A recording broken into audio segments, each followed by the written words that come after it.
services in the numbers and the types of services offered by the psychiatric hospital, the polyclinics, and the outpatient clinics that are associated with mental health.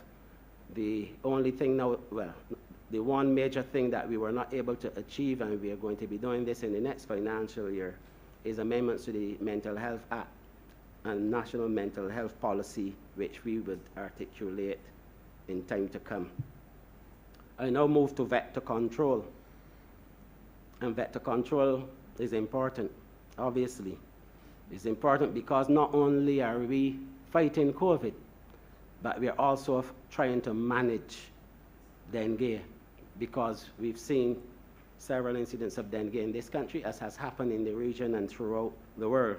And as a result of that, we have initiated an integrated mosquito management program back in December, and we were able to employ 40 mosquito control aides, and the department has been awaiting some equipment to arrive on island, which I'm very happy to say that the equipment has finally arrived, equipment that was donated or is being donated by PAHO, as well as equipment that has been purchased by the Ministry of Health and Wellness. This equipment includes several handheld foggers, as well as some vehicle-mounted foggers that will allow us to be able to deploy 4 vehicle-mounted foggers throughout the country, 2 in the northern half and 2 in the southern half, along with the handheld foggers, and also the personnel who will be trying to identify mosquito breeding sites so that we can really address this problem. I also want to say at this time that going forward, there's a project under discussion which has to do with the eradication of the Aedes aegypti mosquito, and it is also a revenue generating project, which I'm sure that the Prime Minister will speak to in the coming days or weeks, because it's a developmental project as well. We also have the insectary in a box, which is located at the Graham Hall, and that has been impacted to some extent by COVID, but they have been able to, the persons working there, to determine species of mosquitoes on island, which has really been very, very helpful to us. And from May 2021, the next financial year, they will start the insecticide resistance testing. And this is going to be very important because you and I know that somehow mosquitoes have gotten very used to BOP and Baygon and those insecticides. And so this initiative will allow us to be able to develop some other things that will be more harmful to the mosquitoes on island. I come next to the Best Dos Santos Public Health Laboratory, which is part of the primary healthcare system. This lab, as you know, would have done a tremendous job, even with the challenges facing the lab from time to time throughout COVID. But the lab, like the ministry, is more than COVID. The lab has been doing a lot of outstanding work over the years, and we've been able to provide additional machines for the lab. And for example, the lab started a program, a joint initiative with PAHO and the government of the Republic of Argentina, dealing with anti-microbial resistance. And this, although things have slowed down in recent times, the intent is to start in the new financial year and to get things going in the direction that we want them to go. Antimicrobial resistance occurs when things like bacteria and viruses and parasites change over time and are no longer responsive to medicines, making infections harder to treat and increasing the risk of disease spread, severe illnesses, and death. And that is why this is really very important to us. And it is equally important also because our Prime Minister happens to be co-chair of a World Health Organization subcommittee dealing with this very subject. And this is something that really will take us a long way into the future to arrive at the destination that we want to arrive at. There's also, in this coming financial year, going to be an initiative, and I'm not going to speak much to it today because that is something really for the Ministry of Finance, Economic Affairs and Investment because of the nature of the project. But I can say to you that it is intended that this lab will not only be a lab doing tests and so on, but this lab has to go into the area of research and development. And we are moving swiftly in that direction. And also to give this country the capacity to be able to do genomic testing, which is vitally required at this time and even beyond COVID. And you will hear more about this as time goes by. The refurbishment of aging and dilapidated healthcare structures. This has been a problem affecting the Ministry of Health and Wellness and the Queen Elizabeth Hospital for many years. And when I assumed office as Minister of Health and Wellness, this was one area that I said to myself that through my tenure as minister, throughout my tenure, I will do everything possible to make sure that we refurbish as much of the structure, the infrastructure as we possibly can.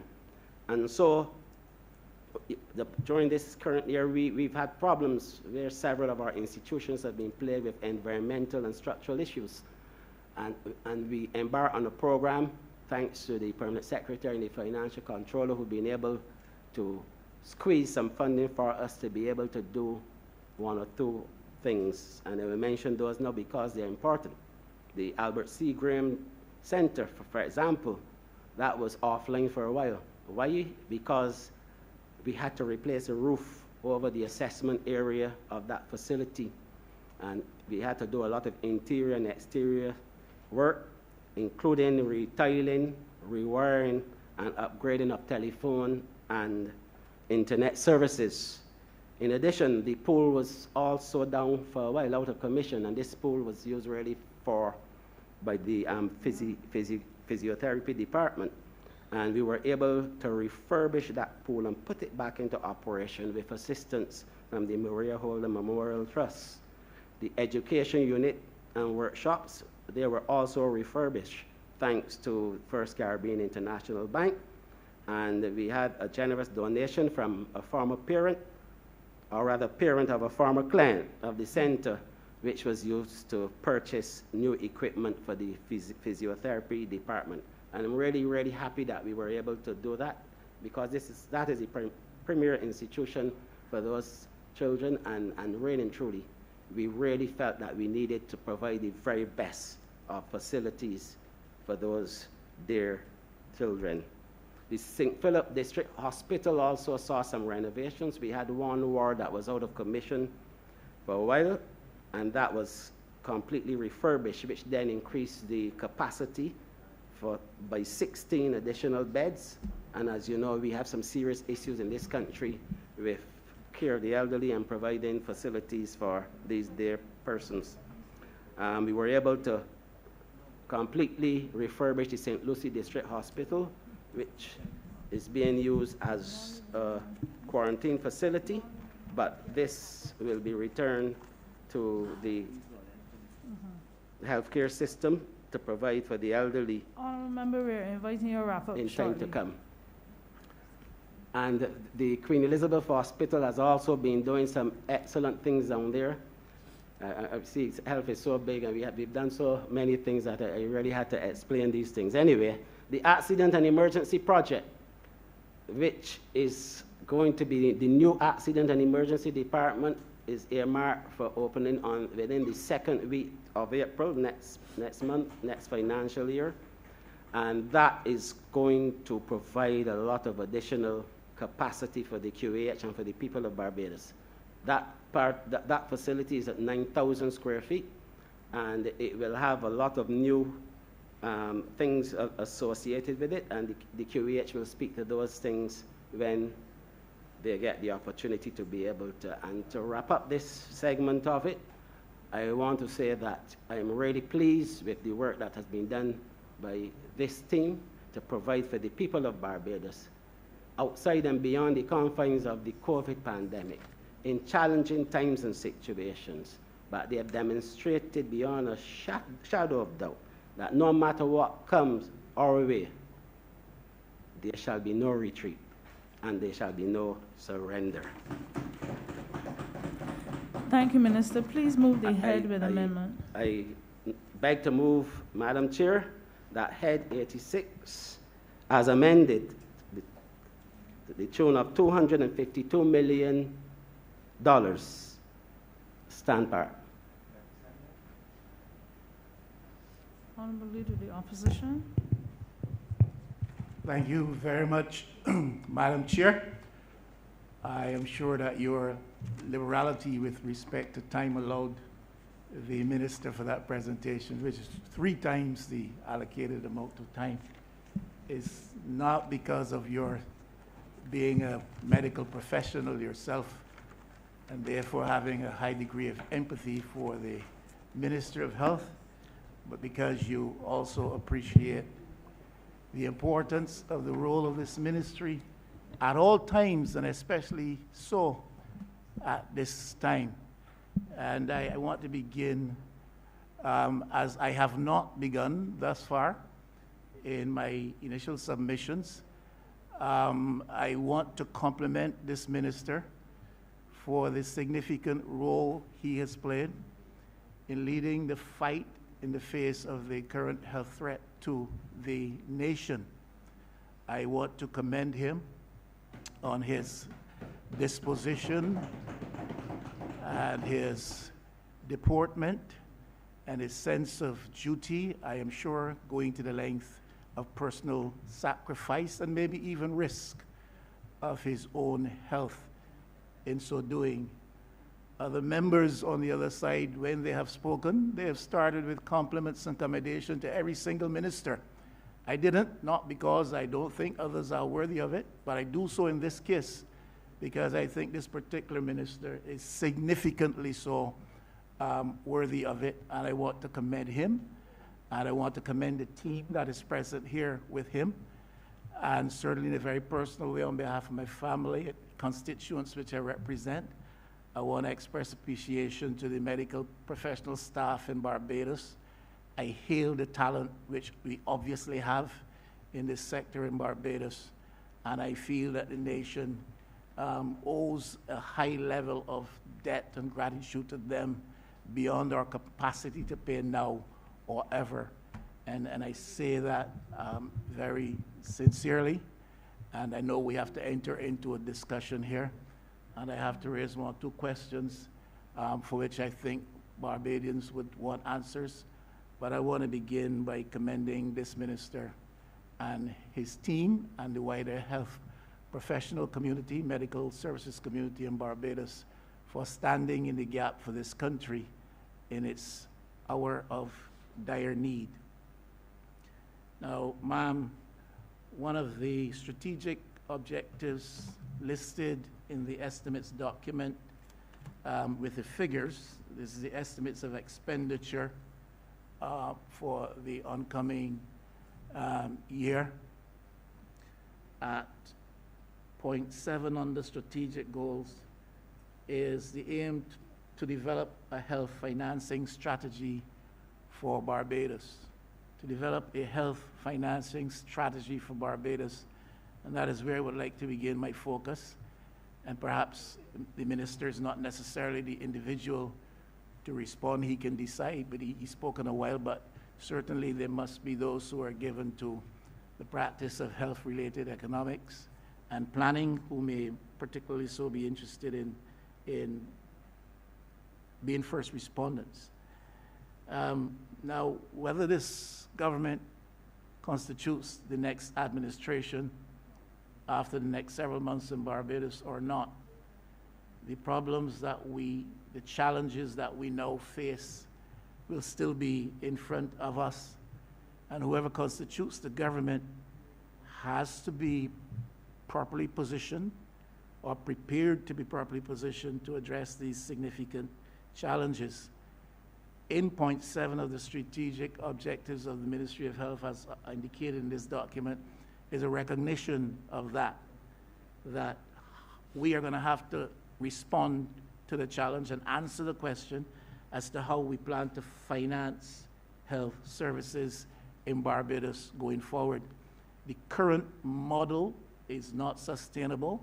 The current model will not take us where we need to go. The current model is not properly addressing the immediate problems in the health sector and health of Barbados that we now face, and is not likely to be viable in the face of new challenges which will come.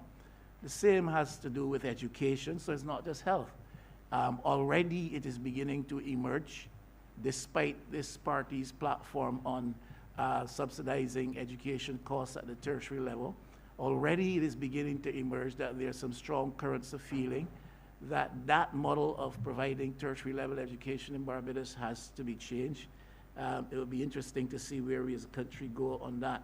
But education, health, human welfare services, housing, even, Madam Chair, building climate change impact resilience.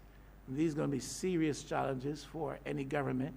This government right now is constructing a survivalist platform rather than a growth platform. And in the absence of a growth platform, and constrained as we are in terms of generating, using the historical models, revenues to support these services, then the government, this government, since it holds the office today and by constitution does for another 2 years or so, should be in a position to tell us how it plans to finance these things. But we are particularly focused today on healthcare and wellness services in Barbados. How do we strategically plan to finance that in keeping with objective number 7? I've said before, it is my view still, with respect to health in Barbados, we are confronted by the perfect storm. We have the incapacity of the state to subsidize fully and properly healthcare services in Barbados in a context where we can't generate revenue, even with respect to the COVID situation. One understands this. There's had to be significant recourse to borrowings and grant funding, but that is understandable. But outside of that, we are not in a position right now to generate the kind of revenues necessary, and therefore the incapacity to fund wellness and medical and health services in Barbados is a challenge. As part of that storm, the country's demographic profile, where we are admittedly and obviously an aging population, the disease profile with respect to NCDs, as was mentioned by the minister himself, the lag in technology, the equipment deficiency, the aging plants and infrastructure to which the minister himself referred, nursing shortages, despite our best efforts, the culture around the provision of consultancy services, especially at the QEH, the rising cost of living across the society, and the cost to provide health care in private circles, and also the high level of demand for healthcare services by our non-resident population among us. All of these constitute what I consider to be a perfect storm. How does Barbados finance healthcare in that context, in keeping with strategic goal number 7? We certainly will have to transform the health profile of our population. The minister alluded to that, especially with reference to NCDs, but there are others dynamics as well. How do we counter the cost of what is called out-of-pocket care that people must seek, even in the context of public service provision of care? You go to the hospital and service is free, but then the other aspects of your treatment and care, medication that have to be paid for, that comes out of pocket, and it's rising. And if you have to make resort to the private care services, that cost is becoming astronomical in some cases. How are we going to derive efficiencies in a system which often still is the subject of political influence and the subject of, well, less than ethical behavior? And do we contemplate the introduction of some form of national health insurance to treat to this? And if we do, what would be the basis for that? These are some of the concerns that I would think we have to be involved with as a country as we seek to develop and grow, and the health profile of the country significantly. The health platform upon which we operate is significant. I'll pause for now, but those are my opening comments, ma'am. Thank you, Honorable Leader of the Opposition. Well, the aspect of your opening statement, which I will deal with, you spoke about healthcare financing, which is absolutely true in terms of our estimates of expenditure. And I want to report that the first step in that direction has been completed, which is the costing study, which was done throughout this financial year. The costing study, as you would recall, would have been done by the Health Economics Unit of the University of the West Indies, St. Augustine, Professor Theodore. We would have employed a healthcare commissioner to assist in this process. Those reports are in, those studies are in. We've had some discussions, preliminary discussions at Cabinet. The studies have been very, very informative, to be honest with you, when we were able to compare the cost of the provision of services, for example, at QE8 with comparable services in the private sector.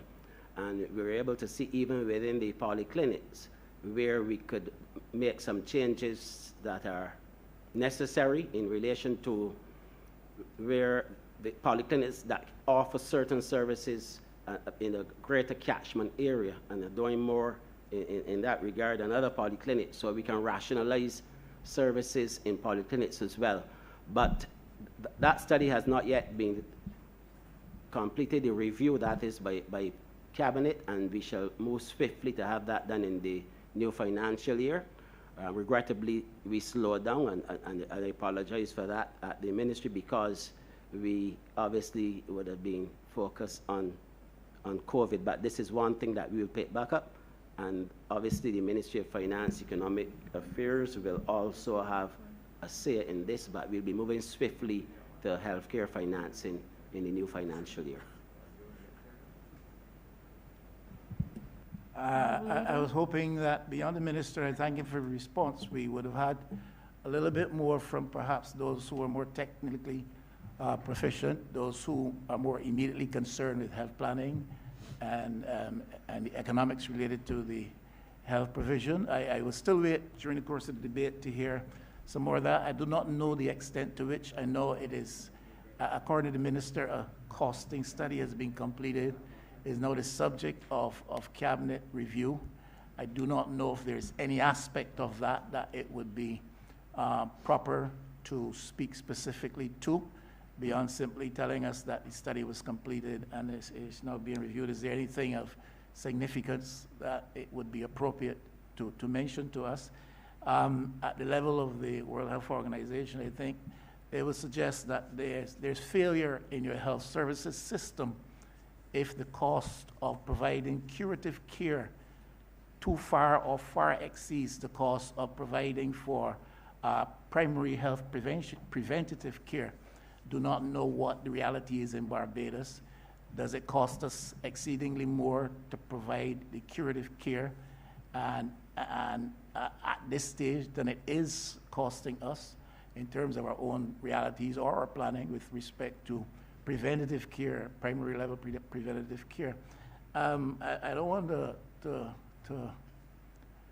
prolong the moment, but I do think that financing healthcare listed as a strategic goal is significantly important.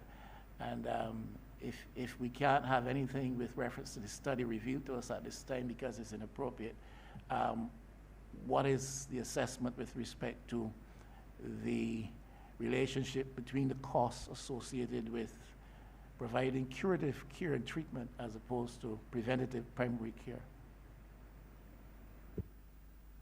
Thank you, Honorable Opposition Leader. I have shared two aspects of the costing study with you, and regrettably, I cannot go any further because this is a matter that has not been fully reviewed, as I indicated, by Cabinet. But this is what I can say to you, Honorable Member. Even before the costing study started, from the beginning, of my tenure as Minister of Health and Wellness, the ministry embarked in collaboration with the Queen Elizabeth Hospital on some projects that would reduce the need for curative interventions and also reduce the costs of services. The 24-hour polyclinic, for example, the 24-hour service at Winston Scott is one of those because persons had to spend out-of-pocket expenditure, as you indicated, to go into private facilities because accident and emergency was the only thing available at that time.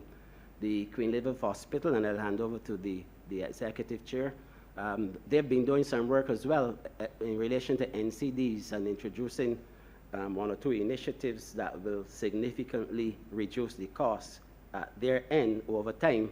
And we've also been doing work with the Care the Elderly program, the alternative care the elderly, for example, which the ministry embarked on a few years ago, and that is continuing because we recognize that the cost of care, the institutional cost of care, for example, at geriatric hospital, and even within the QEH, where we're still seeing some elderly for care patients, that we can have some significant savings by going into communities and the community programs which we have embarked on in collaboration with the Ministry of People Empowerment and Elderly Affairs.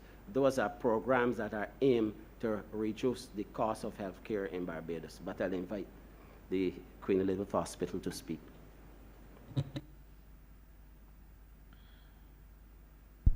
Thank you very much, Honorable Leader of the Opposition.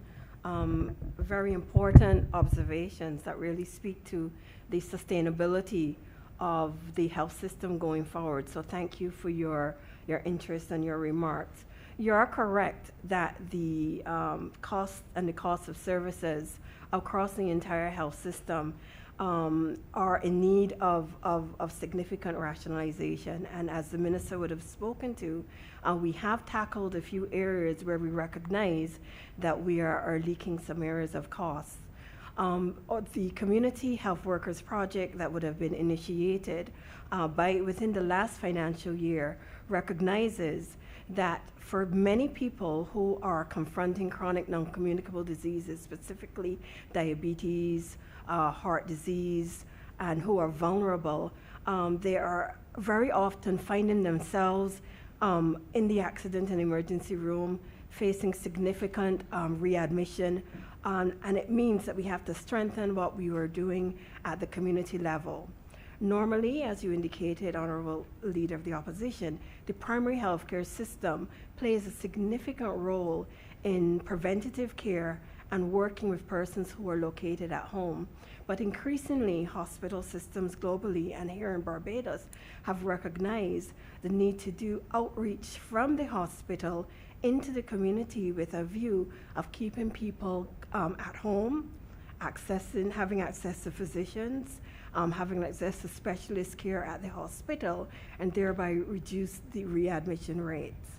We've also recognized that these kinds of initiatives are able to help us save the cost of a readmission, the cost of visits to the accident emergency room, but more importantly, beyond cost, improves the quality of care that people are able to access within their homes and the support that is available to families. We've started initially with 250 patients who are now in our program, and we're targeting in the next financial year to increase that to a further by 250 to 500 persons, and that should significantly impact or the cost of inpatient admissions, which has been highlighted by the costing study. There are other areas where we have also sought to achieve efficiencies, recognizing that the Public Finance Management Act and the national policy, along with the very real financial constraints facing the government, we have had to identify very specific areas where we've had to make interventions as a hospital to achieve efficiency gains. And if given the opportunity, I can speak to those areas. Thank you. Honorable Member for St. Michael, South Central.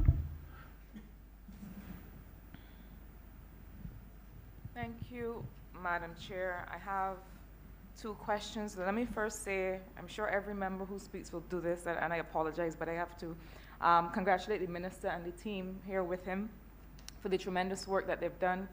Not just, and let me salute not just the medical, clinical staff, but also the lab staff, the operations and the administrative teams of the Ministry of Health and Wellness, of the QEH, and all of the facilities that have, in short order, gone up to take care of Barbadian people. I think sometimes we don't realize that there are many behind the scenes who make it happen, and I want to salute everyone there in the room and all the other team members. Let me, if you allow me, I will ask one question and then have the answer and then ask the second. I'm conscious that, Minister, this is a 1 in 100 unprecedented tension and competition for healthcare resources in this country. You have had to save lives and help protect livelihoods while at the same time having to do the general work of the healthcare system.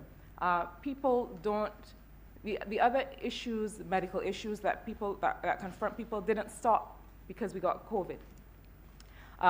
And this kind of competition for resources has never been seen in the lifetime of anybody in this honorable chamber. We heard earlier about the notion of a survivalist platform versus a growth platform. If you don't live, you can't grow. And I think that what we are realizing is the tremendous job that you're doing in making sure that there is any kind of platform on which this country can go forward. That being said, it is the case that there are other competing issues and other challenges that also relate to COVID. And one of them has to do with your program 360, Primary Healthcare Services, and that sub-program 365, which is your nutrition services. You have non-statutory recurrent here of about 216, almost 217,000 Barbados dollars. Now, I'm concerned about nutrition in the country as it relates to health and wellness. We talk a lot in the context of COVID about food security. I'm concerned, Minister, about nutrition security. I think that we have to make sure not only that people have enough calories to keep their bodies alive, but what is the quality of those calories? We in the Ministry of Finance, Economic Affairs and Investment certainly have our own contribution to make in terms of ensuring nutrition security and the affordability of that for the population. But I'm wondering, and hearing the conversation earlier about health finance, I'm wondering whether we don't need to invest more and invest across ministries, not just in the Ministry of Health and Wellness, but whether we don't need to invest more in nutrition, making sure that people understand how to eat, have access to affordable food. The executive chair spoke earlier about some of the preventative measures, but I want to hear more about what we're doing beyond this 217,000 Barbados dollars to address that issue of nutrition security for the population.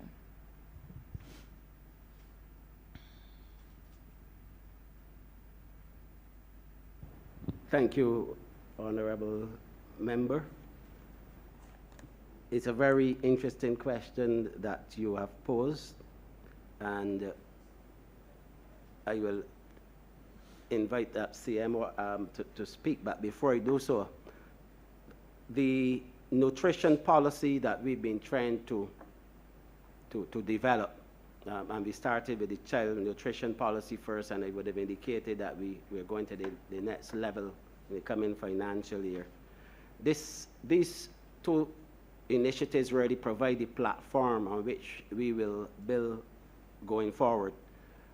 Because one of the things, and yes, funding is very important in this respect, but we believe that a serious educational program is necessary in this country at this time if we are going to change and eating habits and influence people in that way. And we wanted really to start with our children, because we know the situation with childhood obesity, and start with our schools. And that is where we are going right now, but I will ask the Chief Medical Officer, who I know has been working with Dr. Arthur Phillips, along with the stakeholders on this nutrition initiative. Thank you so much. With respect to nutrition security, these issues are broader than healthcare and will require an approach that embraces agriculture. Dr. George, sorry, I know you, but for the purposes of our records, could you introduce yourself, name and post? Thank you so much. Kenneth George, CMO. Thanks. As I said, nutrition security, the fundamentals of nutrition security frequently lie outside the typical healthcare sector. And therefore, I would encourage, based on the comments of the Honorable Minister, that a team involving agriculture and commerce and trade be also added to the issue of nutrition security. Certainly, the Ministry of Health will be able to play its part. Traditionally, we have always concentrated on the supply side for nutrition, and we deal with nutritional content, portion size, the relationships with non-communicable disease, etc. But when we speak of security, those tend to involve issues surrounding the ability of a nation to provide health and wellness for its people. And therefore, these other agencies will be required. We have had good relationships with the Ministry of Education, Technological and Vocational Training, and they have endorsed our program with respect to nutrition in schools and the current policy which we are going to roll out. This will require a collaborative effort because we will provide the technical expertise, but we certainly believe that to make an impact on nutrition in Barbados, that this will have to be a school-based approach. As the Minister has indicated, schools are out, and we certainly believe that the school meals program has a lot to do with nutrition security and safety. So these are points that should be considered in moving forward. Thank you so much. Thank you. Thank you very much. You know, as I mentioned, we're not in a normal environment when it comes to the kinds of health expenditures that we can choose. Before COVID, we had lots of discussion about the kinds of encouragement that we can give to individuals to be compliant in their care of NTDs, to eat the right foods, to move their bodies, to do the right things.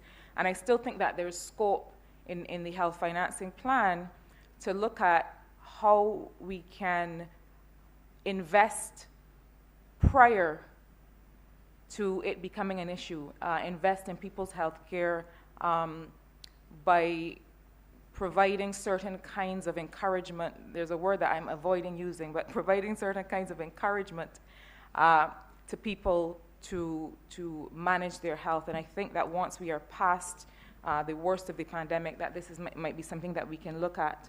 On a related question, I believe, and Minister, I think you mentioned it in your opening, but last time we were in this place on this matter with the Ministry of Health and Wellness, I raised the question of cancer care.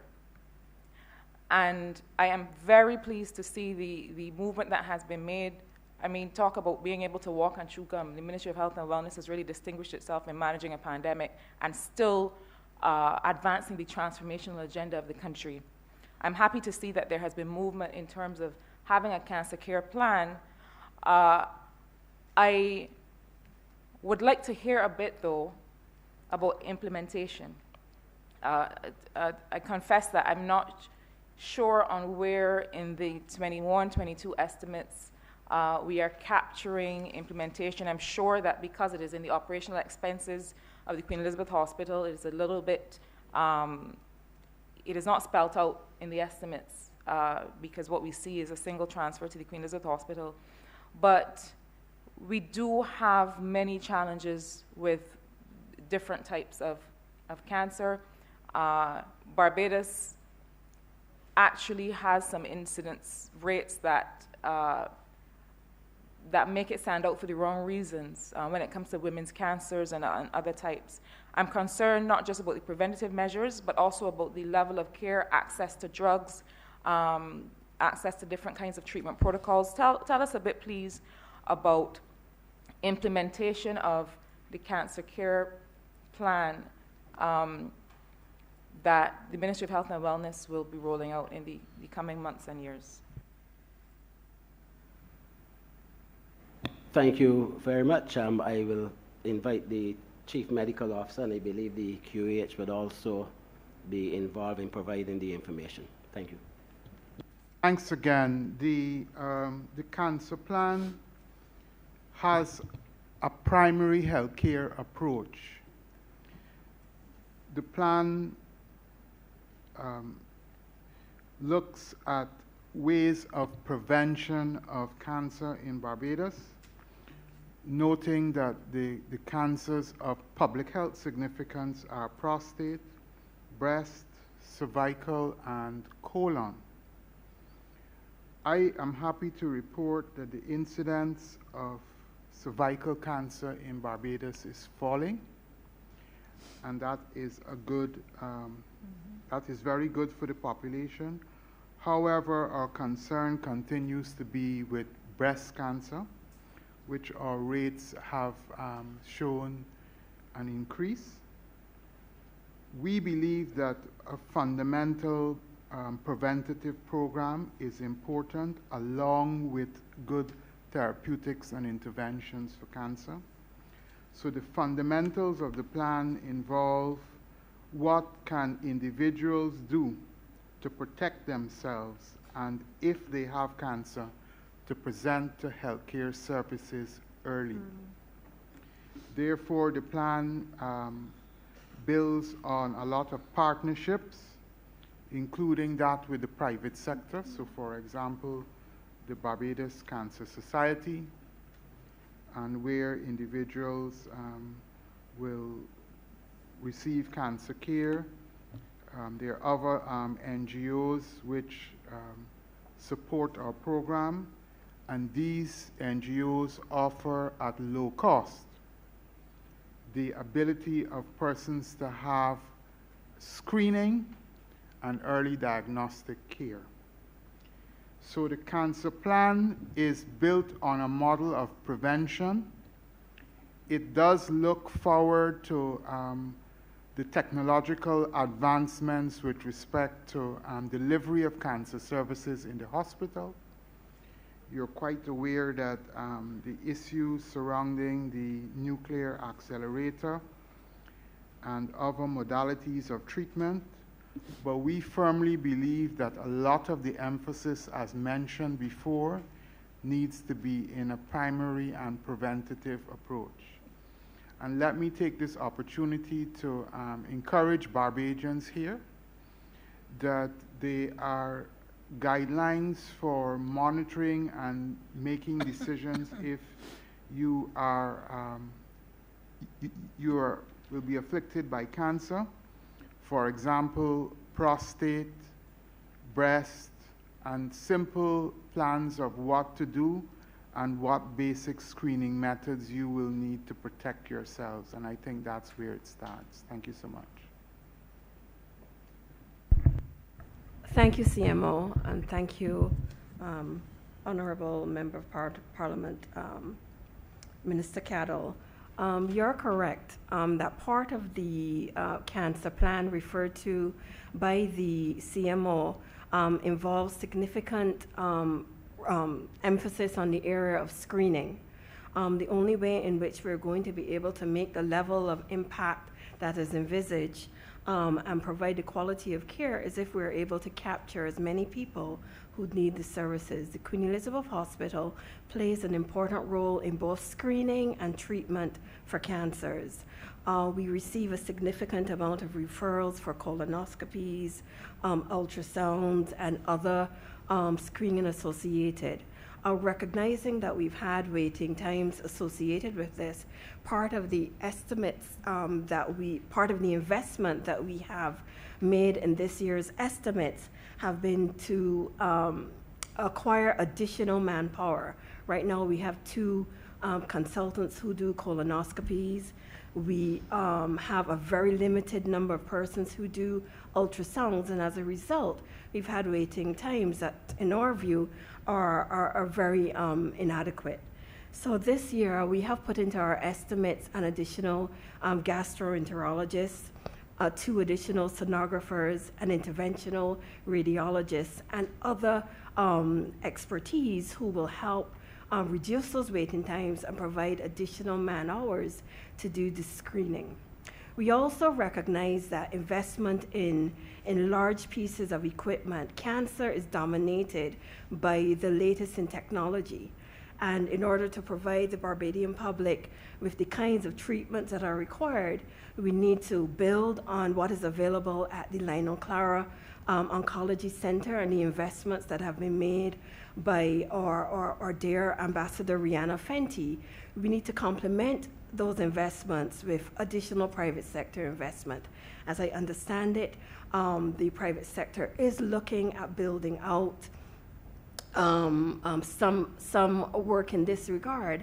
And as the minister said earlier, we are going to be having to finance or deliver services very much in partnership. This is where effective service level agreements will have to be entered into in order to provide the level of care that is envisaged. I believe Barbadians do not so much worry where they get care, whether it is in the public sector or in the private sector, but that they access care. So we've been looking at both the screening and the curative treatment side as areas that we have to specifically invest in order to give the level of implementation that you're asking for, Honorable Minister.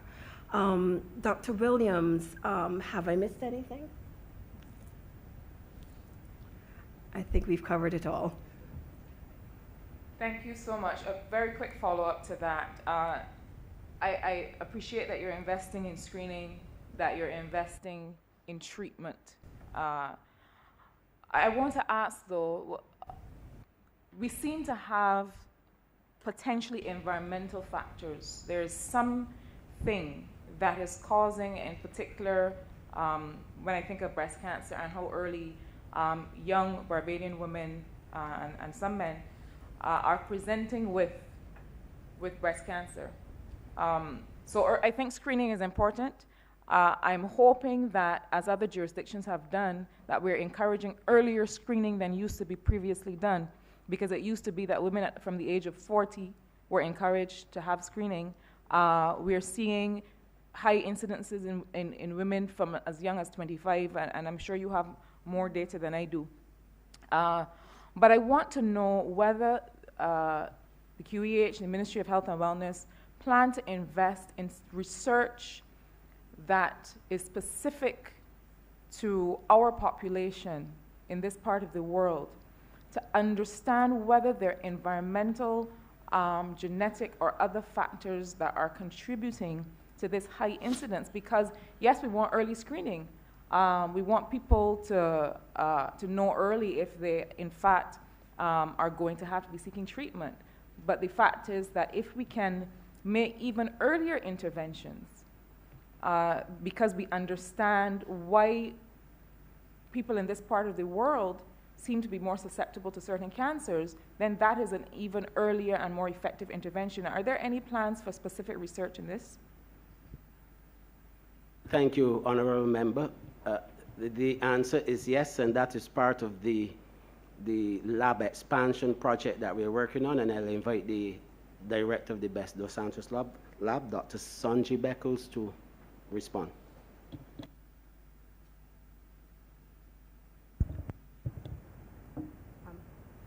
Good morning, Honourable Minister. Sonju Beckles, Director of the Dos Santos Public Health Laboratory. In terms of diagnostics and research with respect to cancer, a part of our expansion to the Dos Santos includes developing an arm where more research will be done, not only for COVID, looking at the genetic markers and looking at the different strains for COVID, but also we're seeking now to address some of these same issues that you're speaking here. So one arm of it will also look into the genetics potentially associated with the cancers that are found, particularly in our people in Barbados, and we can reach out to other, or also see how it differs from that may be seen in other jurisdictions. So the development, yes, the thought and the goal, and we are working towards actually developing the capacity in-house in Barbados to be able to do some more research in this area. We are we're propelling this particular project with the assistance of some Barbadians who are actually living in Canada, in the US, who are also working on cancer diagnostics in those areas, and they're willing to help lend the expertise here in Barbados to develop our own capacity here that we can actually monitor and track and see what is actually going on in our own Barbadian public. So yes, we're working on this. Thank you. Before we move on, I have a question with respect to the cost of the cancer therapy. For instance, I have a patient that I accessed the medication for her multiple myeloma. She was given the option of a cheaper medication or free medication, and the doctor made it clear that the more expensive one should work better, and that's difficult for a patient to hear. The cost of this medication is $3,400 for, I think, is a week's supply of it. Are there any plans to help these patients to assist in the accessing in terms of cost of this medication? Thank you, Madam Chair. I will invite the Director of the Barbados Drug Service, Dr. Mary Hines, to respond.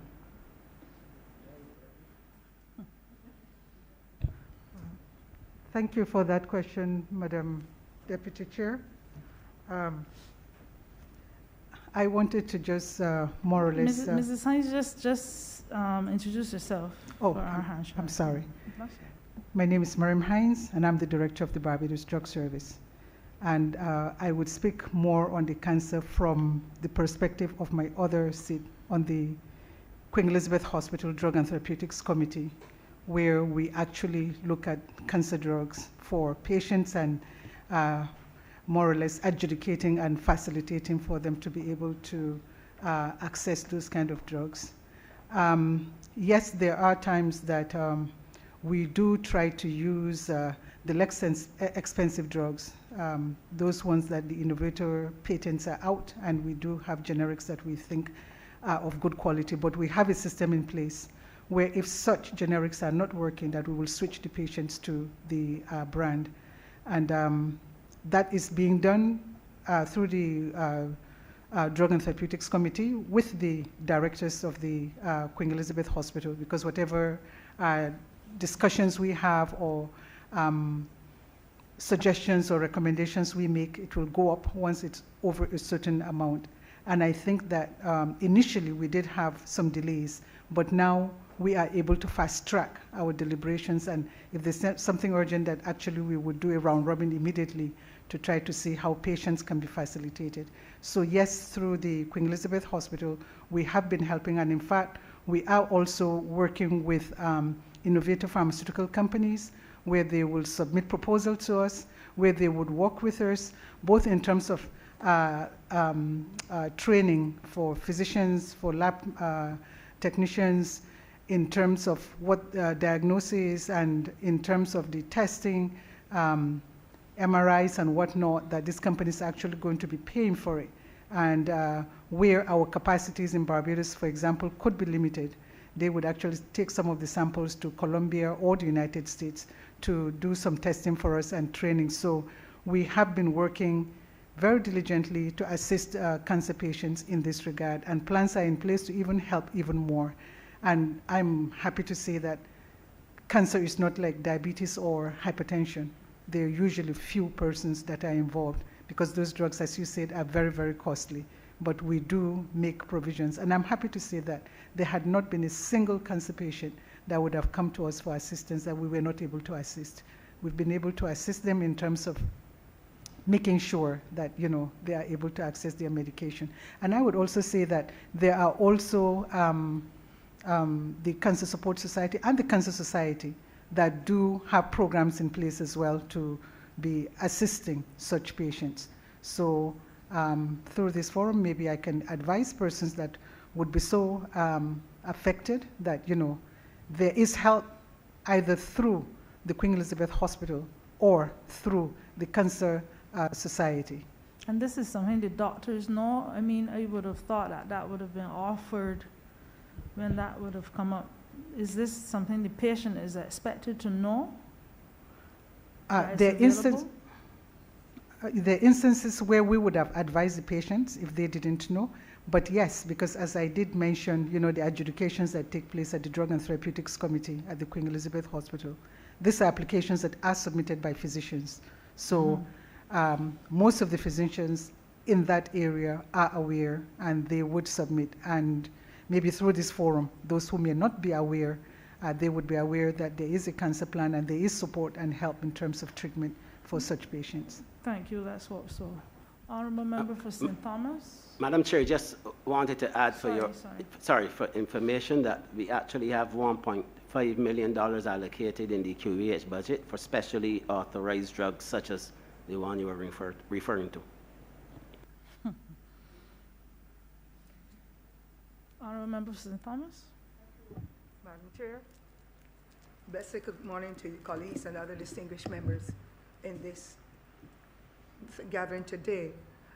I want to clearly indicate my joy and satisfaction in the outstanding role that the Ministry of Health officials and others have played now that we're in the COVID pandemic. Indeed, they would have been doing excellent work before, but we know that it has taken a toll on every sector. But the Ministry of Health team, they have continued to work amidst all forms of challenges, and I thank God that they have continued to remain well. I will want to extend sympathy to the frontliner who would have lost her life earlier on, and I pray that they will continue to work assiduously to make a difference, not only looking at the doctors and the consultants and so on, but the janitors and the general workers and the others who have been a part of the entire exercise. It has been a holistic approach, and I want to commend the Honorable Minister and his distinguished team for the excellent work they've been doing. I also want, ma'am, to indicate how happy I am to hear of the National Mental Health Policy that government is looking at, and the act that is being examined to be able to make a difference. As a society, we have so many hundreds, perhaps thousands now, of individuals, not only young people, but we have a lot of homeless people, people all around Barbados who are suffering in some way, whether it be from alcohol or drugs or depression or some kind of loss. And they're on our streets, they're in the homeless facilities, and I believe that acknowledgement of knowing that we need to go this route will be very important, because a lot of Barbadians don't understand mental illness, and we treat it as though it's just one of those things. He's ridiculous, or has not cared herself, or not eaten well. They don't understand the triggers, especially now at COVID time, where people are shut away, they cannot eat, cannot do the things they're accustomed doing in the way they have been doing. And of course, our people don't read like we used to before in the household all day long. We stayed indoors, we read, we did what we had to do, but this is not our generation. And therefore, I want to commend the Honorable Minister and his team for looking so closely at this particular exercise. And I also want to commend those community-based organizations, particularly the faith-based and others, who have been working assiduously to be able to offer programs. I know that the bereavement services has been doing an excellent job, and I want to indicate to Barbadians, when you hear bereavement, it's not just that it is death, but it is some kind of loss of your property that you've paid for so long, loss of a pet that has been the only person whom you could sit and talk and chat with and so. loss of a life and employment, especially at this time. And I would therefore want to highly commend that and to indicate to the minister and his team how we are in favor of a number of things that are happening. My question, ma'am, is more so associated with the senior citizens who are our pillars of society, our nation builders. And I heard quite a bit is being done with the NCDs, and I know that the quality care of seniors within their communities is really very important now. And I'm saddened that for so many years as a society, we have not sought to look at having more gerontologists trained to be able to treat to us. You're talking a society where I believe that they say that we are the second largest in the world with so many centenarians and senior citizens living. And the longer they live, the more difficulties there will be, difficulties in the sense that the care component within the villages and their houses and wherever they are is really very important. And so I want to indicate to the minister, we have the National Development Scholarship, we have other fora through which people can go to get the training. Barbados does need more gerontologists in order to treat to our aging population. Our district hospitals are playing an excellent role as well, but the capacity is so much, and I'm so proud to have learned that this administration is looking at plans for the geriatric hospital to be relocated in the environs where there will be peace and tranquility and so on. But my big problem is every day there are requests for senior citizens to be put in the district hospital. Almost every 20 calls per day that I get, and I'm sure that other persons and other MPs and other people get them, are people asking for help to put their families in the district hospital. So we know the critical aspect of it that is playing on our limited resources. And I want to indicate or to question as to what are the plans for expansion of some of our hospitals. We have the district hospital at St. Thomas, we have the one in St. Phillips, where we know what has happened in St. Lucie. But because we know that the quality care there is paramount to whatever is to happen to our seniors, and they are the most popular, I would want to hear from the team, ma'am, as to what plans there are for expansion of it, because we know that they're packed to capacity now and can take no more. And an extension is that many of them are still in the critical beds at the QEH because they have no relatives or others to look after them. That too impacts on the role that the hospital and the health sector has got to play. So if I could get in a little nutshell, please, what their plans are, I would be extremely grateful. Thank you, ma'am. Honorable member, the plan really, yes, the government of Barbados has agreed to the construction of a new geriatric hospital, and that will be part of a complex which will include other facilities. We are looking hopefully at being able to have a palliative care center and also a national rehabilitation center in Barbados. And the new geriatric hospital, our concept of it is that this hospital will offer more services than are currently offered at the St. Michael District Hospital. However, the key here really is not the expansion of the district hospitals, but really the full implementation of the national plan at the community level.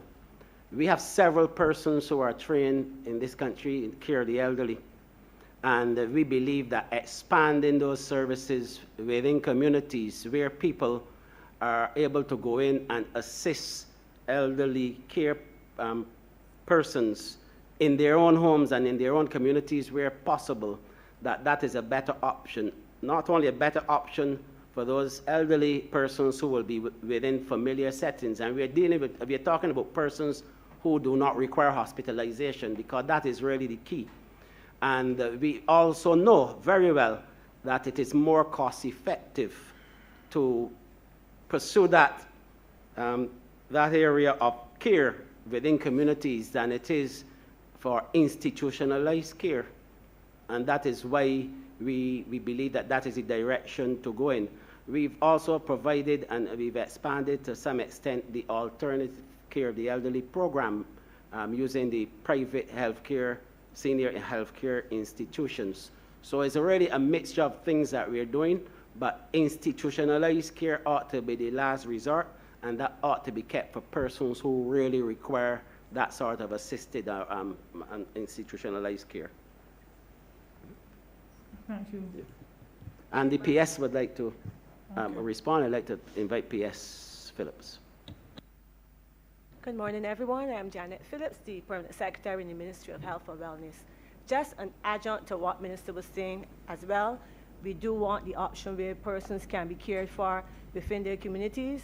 That way the cost of institutionalized care is less for the ministry, but we still have options there as well that we will be expanding in the new financial year. The St. Philip District Hospital has a ward that still has to be retrofitted, where we can help to bring the relief to the QEH in relation to the persons who they have cognitively accident and emergency. We've been working with them to ensure that we get the persons out of the A&E department so that there's the room that's required. So in the new financial year, we'll also be trying to retrofit a ward at the St. Philip District Hospital, which should hold at least 20 people. And as Minister said earlier, the St. Lucie District Hospital has been renovated, and it's a beautiful facility.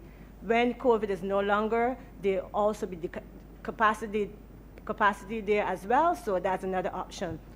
Just wanted to mention that. Thank you. Madam Chair, my other comment is, and the question will come, Barbados had been a society where thousands of our citizens left and went abroad, not only to do teaching and policing, but indeed nursing. And I believe that there is still a role that we can play in the expansion of our numbers, but it has to start from within our schools, particularly our primary and secondary schools, where I believe that for career choices, our children can learn in early what roles they can play in helping to serve the society. And I pray that the mentorship will not only be reliant on the Ministry of Health doing it, but the mentorship will be for those thousands of Barbadians who have returned, the returning nationals. Most of them would have been nurses or health practitioners where they were living, whether it be in England or the United States or wherever. And I am just looking at it again in a more community-oriented approach, because I'm glad that the Honorable Minister and his Permanent Secretary spoke to the community care. I did not want to be the one to speak to it because we have already started the process in conjunction with other institutions, particularly Ministry of Health. But I want to know, what plans does the Ministry of Health have in helping with the exciting and whetting of the appetites of young people that they can want to be able to come into the whole training process to become nurses.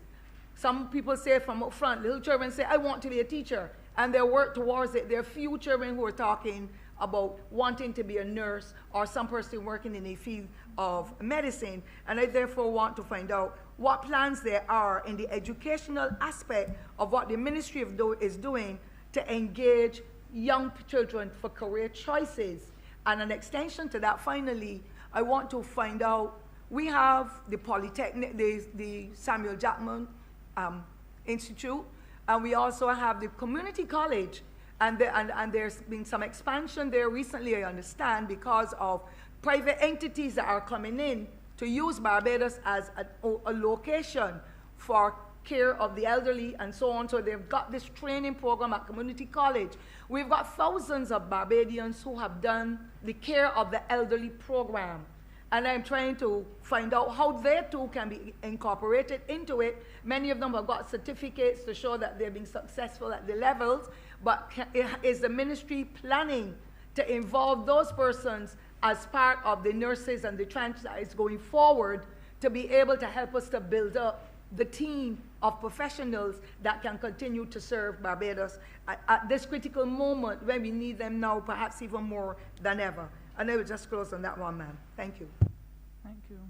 Thank you, Honorable Member. I will invite the Permanent Secretary to be able to respond to you, because the Permanent Secretary has been heading up some of the very initiatives that you are speaking about.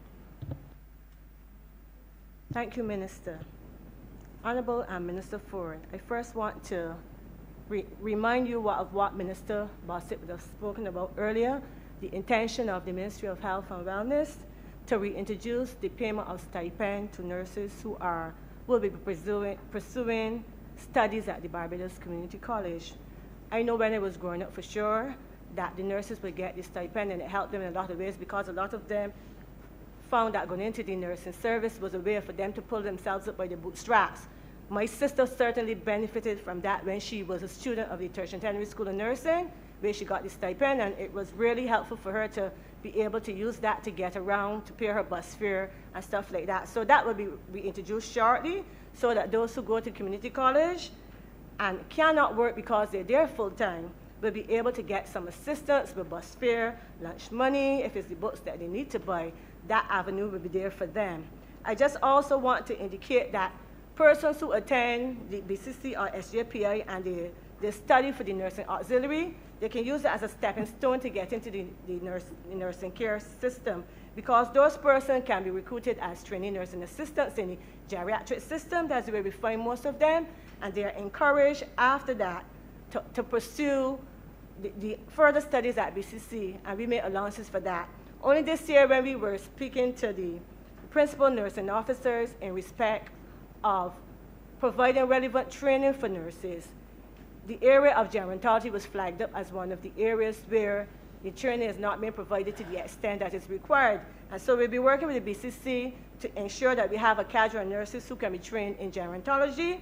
I have indicated to all of my heads of sections, especially ones who deal with nursing facilities, that this will be a priority for the ministry, because I do agree with you that the ones who help to build the society, now that they're in their elder ages, should be able to get the level of care that is required. So there are plans in train, Madam Minister, to ensure that these persons who want to come into the system will be able to come in, because the incentive will be the stipend.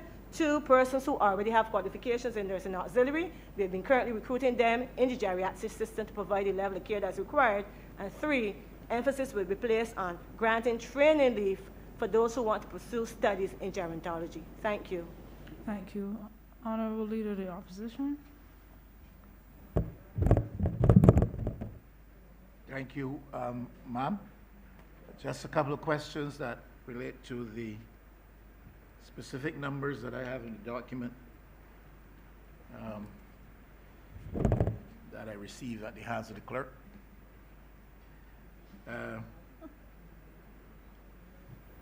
I wonder if we could be advised as to what is costing the Ministry of Health to outsource some of the medical services which it now has to, or has been having to, whether it's dialysis or other services. What is the cost to the public service when we have to outsource these services? What is driving the need to outsource these services? And do we have options when we outsource as to who the suppliers of these services are? The second question has to do with the medical aid scheme, figure for which as provided is the same figure from 2019 right through to 2024 in the document that I have. What would be the average annual demand upon the medical aid scheme in terms of patient numbers? And how is the scheme accessed by persons? Sometimes people are told various things when they try to do that. How do you access the medical aid? What is the average number of persons, the average demand in terms of patient numbers on the scheme?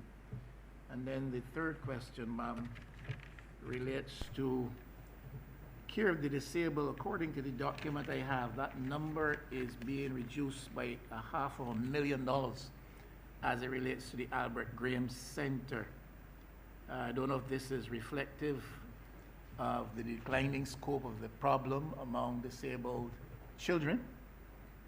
What does the reduction suggest to us of $500,000? And then there is also a reduction by $400,000 in terms of the grant to be provided for institutions such as the Red Cross, the Cancer Society, etc. So I would like to know, in brief, what do these reductions in terms of the provision for the Albert Graham Center and for institutions such as the Cancer and Red Cross Society, etc., what do those reductions imply or indicate? What is it costing the government to provide or to outsource medical services? And what is driving the need to outsource that? And how do we choose suppliers? And how do we access the medical aid scheme? And what is the average demand in terms of patient number upon the medical aid scheme?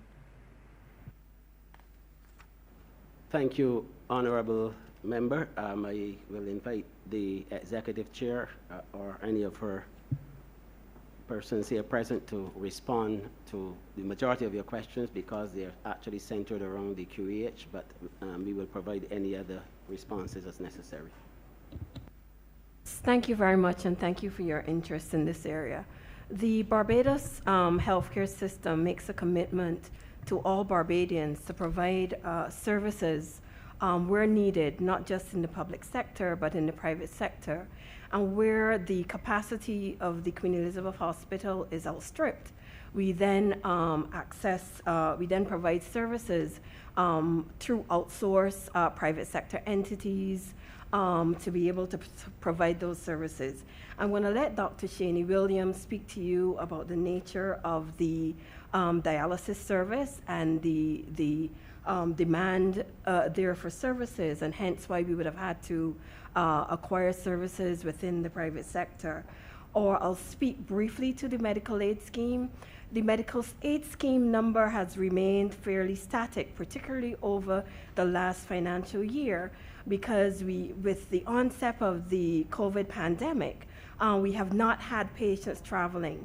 This is a very, very important part of the service offerings of the Queen Elizabeth Hospital and the health system more generally. Were there any services that are not available, or expertise that is not available in Barbados, persons can access overseas treatment and care through referrals from the Queen Elizabeth Hospital. How do you access this service? This service is usually accessed in a very deliberative and organized way. There is a committee that looks, a request is usually made by one of our consultants within the hospital system. He will have to give the justification, the prognosis for the patient, and then that a committee that doesn't include administrators, that is purely clinical, will look and make an assessment as to whether or not the case can benefit from overseas treatment. And once that decision is taken, our social work department then goes through a very systematic assessment of the person's ability in terms of whether they have some insurance cover or not, and ultimately comes up with a formula for that person to be able to access care overseas, and then our social work departments arranges with our clinicians to have those persons travel overseas. As a result of the COVID pandemic, we have not had significant overseas travel. In fact, I think we had a few patients overseas that we were able to get back in. But we recognize that although we did not have a significant call on the medical aid scheme budget in the last financial year, we have maintained it at the existing level so that we can ensure that those resources are available should people need to access care not available at the Queen Elizabeth Hospital. In terms of outsourcing, you're aware that the government would have passed the Public Finance Management Act 2019, and I believe steps are underway to introduce further legislation in the area of procurement. The approach that we take to outsourcing is to tender, or where they're sole source providers, because in many instances, the providers of some of these services are limited. There's one or two persons, so we negotiate service level agreements or contracts and seek to get the best price, particularly where those services are singular or specialized. So there's a requirement by statute where the demand is over a certain figure for tendering, but in many instances, we have very, very limited providers, so we negotiate. Your interest in dialysis is particularly noted, so I will let Dr. Williams speak more in detail about what is happening in that program area.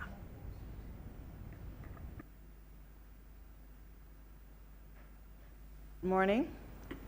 Shani Williams from the Office of the DMS at the Queen Elizabeth Hospital. So we are spent, as you would understand, the dialysis program is one of the measures that we will treat persons with chronic kidney disease, where we have persons with end-stage renal disease who will benefit from the artificial kidney machine, which will help assist with the prolongation of life. So once the diagnosis is made and they're referred to the nephrologist, we have 2 nephrologists at the Queen Elizabeth Hospital, a decision is made about their additional care and treatment for the end-stage renal disease condition. We have about 300 patients that benefit from dialysis, and we do have to outsource to private providers. There are private providers, one main private provider who has chairs in the Belleville facility, in the Warrens facility. We have chairs at the David Thompson Healthcare Complex, and then our main artificial kidney unit. And of the 300 patients, we have 2/3 of them are done at the Queen Elizabeth Hospital, with the remaining 1/3 split on those 3 campuses that I previously mentioned, the majority being done at the Belleville facility. As you could appreciate also, the dialysis is a 4-hour long procedure. So if you have 25 chairs, each patient is on for 4 hours. And so we don't have the capacity on site to manage all 300 patients at this time. Also, the nephrologists will determine who will benefit from transplant, and we do have a transplant program, but due to the pandemic, we weren't able to offer as much of that service in the last 12 months, as we have a transplant surgeon who will coordinate with an external transplant team so that we can help to remove some patients who qualify off of the dialysis program. It is an expensive venture, and my understanding is that we would have spent about $3.6 million in the last financial year undergoing this dialysis program. Thank you. Mama, I'm happy for the information. When I made reference to dialysis, I was simply being illustrative. Given an example, I was concerned with the cost for outsourced services generally, dialysis and other services. I don't know the extent to which services are outsourced and the areas of service which need to be supplied by external entities. So I was looking for an idea of the overall costs. I heard last year 3.6 million with respect to dialysis, but what about other outsourced services? I'm glad to hear that the tendering process is being used. I understand in some cases the expertise may not be available other than in one entity, and therefore you have no option. With respect to the medical aid issue, I really was looking for a bit more information as to how the patient actually interacts with the system. I think I got more of what how the system behaves internally, the bureaucratic processes. But more so, I would have wanted to hear how the patient interacts with that process, because that is where we meet the problem, Madam Chair, as you would know. And I still would like to hear why we have $500,000 reduction in the provision for the Albert Graham Center and a $400,000 reduction in the grants to institutions like Red Cross and Cancer Society, etc. Thank you, Honorable Member. I will invite the Permanent Secretary to respond. Thank you, Minister. In relation to the reduction in the estimates allocated to the AC Graham Center, when we reviewed the person monuments for the current financial year, we found that there were a lot of positions that were being provided for that were not filled, and so therefore, in order for us to be as prudent as we could be, those were taken out, which will result in some reductions in that area.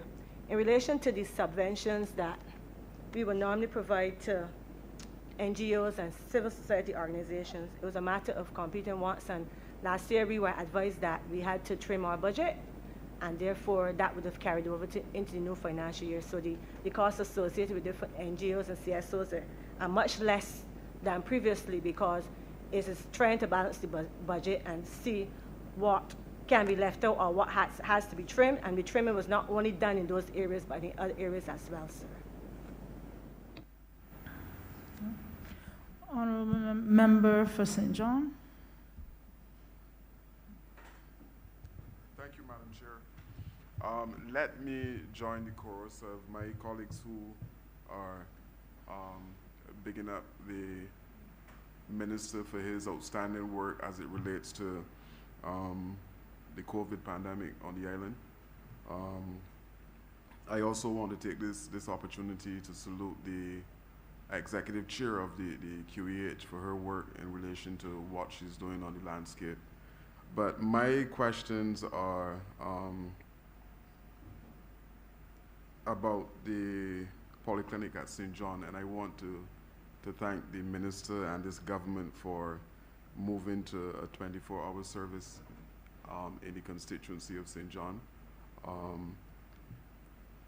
My questions, Minister, relates to some concerns that I've been getting from constituents in relation to some of the operations at the polyclinic. For example, there are 2 spaces allocated for the dental department at the polyclinic, but at this point, none are actually working. So if you can provide some information in relation to how soon we can have that service again at the polyclinic, I would like to hear from you. Should I ask all the questions now, Chair? Fine. Thank you. In relation to the gym, last year, I believe around the same time, I would have asked about when we can have that gym up and running. If you can shed some light on that, I too would be grateful. The Executive Chair would have mentioned just now something about social workers, and I'm wondering as well if it is possible. From my knowledge, I do not remember there being a social worker at the particular location, but I am concerned about mental health. If not a social worker, someone with similar qualifications to deal with all the issues that are now revolving around this pandemic, because it is causing some serious concerns for families. So if you can answer those questions, Minister, I would be grateful. The last one, I toured the polyclinic some time ago, and I know that there were 2 members of staff that were concerned about a server that was in the room that they were working in. The concern was, I believe, the level of radiation that would be generated from that particular piece of equipment. And they were requesting at the time that it be relocated to another area within the complex. I will stop here at this time for your response. Thank you, honorable member. I will speak to, provide a response for one of your questions that is dealing with the gym. The gym at the polyclinic at the David Thompson Social Services Complex, Health and Social Services Complex. In the initial stages, the gym was actually reserved for, I believe it was the Heart and Stroke Foundation in a partnership, which would have allowed them to be able to have access to the gym. But this really has not happened in the way that it was envisaged, and the ministry took a decision that the gym should be provided for services within St. John, and that some partnership should be entered into with an entity from the area, somebody from the area who would be able to manage that. And I'm sure that in the next financial year that we would be able to conclude those arrangements, so that you'll be a very happy Member of Parliament in that regard. I will ask the Chief Medical Officer if he can speak to the issue with the 2 dental spaces, and I'm giving that to him because he's been part of a team dealing with the issue of our dental program, which we have been struggling with, to be honest with you, and I will ask him now to speak to that, and that will be followed by the director of the psychiatric hospital who manages the mental health program to see if he can respond to you in relation to St. John Polyclinic. Thank you. The issues of providing comprehensive dental services for all Barbadians remains difficult for the Ministry of Health. What we have tried to do is to maintain a national service. We have consolidated our dental teams and our dental programs to specific polyclinics based on a reflection that our human resources is not optimal at this time. We will endeavor to review our systems.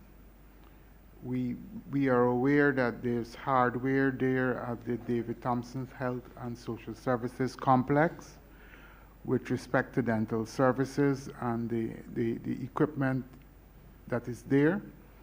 And what we will do, we will undertake again to review and see how we can provide a service. I won't be able to guarantee a daily service, but certainly a service that will be helpful to the people of St. John. Dr. George, is there room for pro bono from the private dentists? I remember hearing a few of them mentioning this. So these matters are being explored. There are a few dentists that have indicated their willingness to work in the government sector. Please note that dentistry in Barbados is very private sector driven. We only have about 3 to 4% of dentists within the entire Barbados service in the public sector. They seem to be drawn to the private sector. However, there have been a few that have indicated their willingness to work with us, and I'm sure that we can have a service in short order for the people of St. John.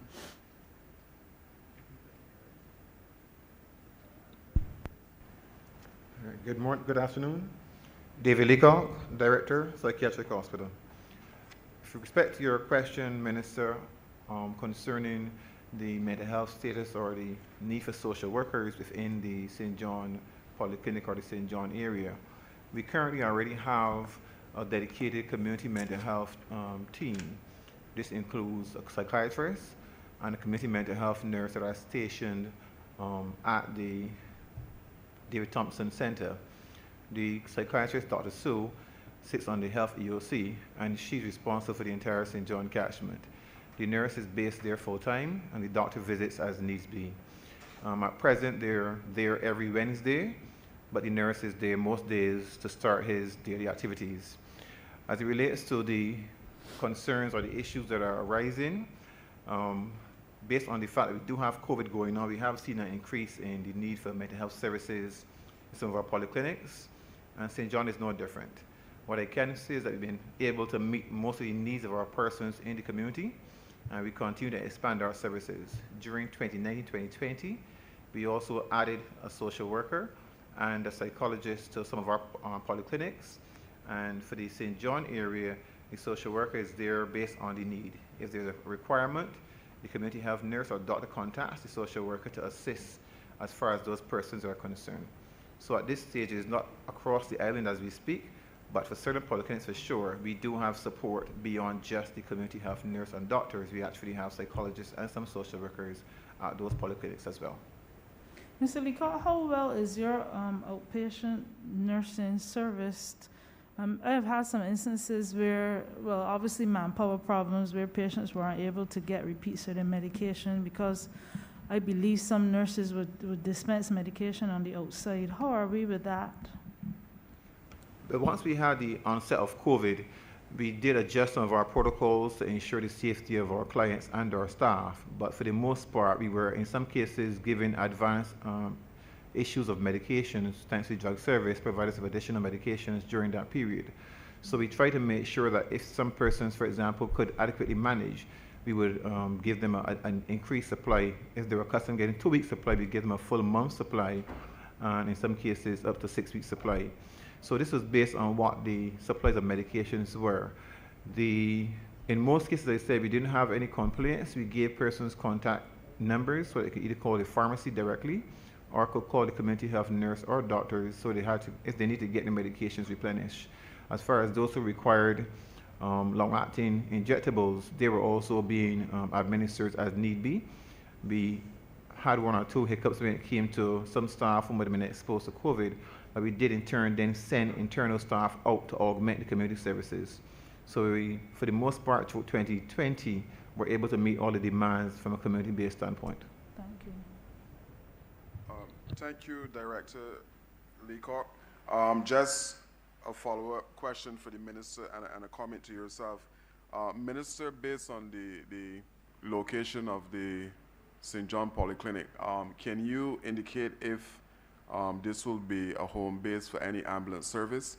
And to Director Leacock, I would have made my tour of the polyclinic on a Monday, so maybe I miss your personnel, but I think that you need to do some PR work to let it be known that this service is available at the St. John Polyclinic, because I was not told about it, and I'm sure that a lot of the constituents in St. John and the surrounding areas are not aware, so maybe you need to push some PSAs to let the public know that these services are also available at the St. John Polyclinic.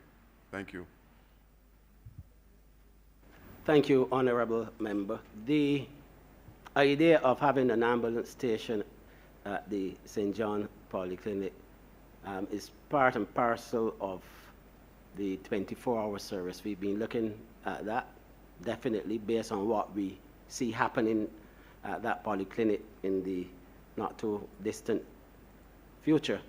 And I believe, and I will ask Mr. Tony Harris if he wants to comment on this, but I believe that that is also a part of the plan in relation to the cardiac project.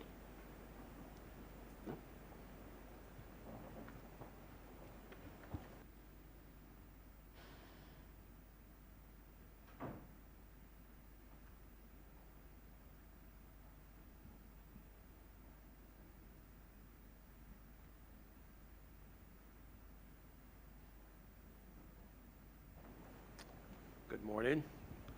Anthony Harris. Yes, the whole upgrade of the ambulance service is planned with the cardiac project.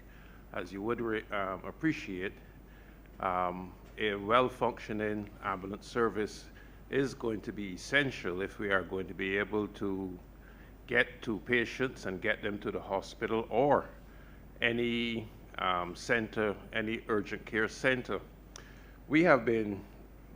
I have had the pleasure of touring the St. John Polyclinic with a view to assessing its ability to function as an urgent care center to assist with the whole network of facilities that can improve cardiac care for patients of Barbados. I have been pleasantly surprised that the St. John Polyclinic seems well equipped and well positioned to provide this service. But of course, we would have to have the structure of the supporting services of a good ambulance network to help us with that. So that is also a plan. I know that there is a contention that should it be there, should it be at the St. Philip Polyclinic, where are we going to have the station? But obviously some nearby ambulance service has to be provided if we are going to maximize the effect of the St. John Polyclinic in this entire network. Thanks. Thank you. Honorable Member for St. Philip West. Thank you very much, Madam Chair. Minister, I know some time ago that the Ministry of Health was responsible for taking care of delinquent lots across the island. This is something that we have a problem with, where lots of people own properties and refuse to clean them, especially in residential areas. And there was a program where the Ministry of Health would actually clean the lots and actually charge people. I'm wondering if that is still available, and if so, what is it doing? That's my first question. And then my second question would be, I've been told that the CMO has certain powers conferred upon him, especially if you're talking about public health crisis. And yesterday, I heard the Honorable Minister responsible for beautification in the environment speak about the inability of his officers sometimes to go onto properties where there were littering and where there was things like that going on, and they were having difficulties. And I'm wondering if the CMO, as this too can be seen as a public health problem, has any powers in helping to resolve some of those matters. Thank you. Thank you, Honorable Member. I would invite the Chief Environmental Health Officer to respond to your first question in relation to delinquent lots, and then I'm sure that the CMO can speak for himself.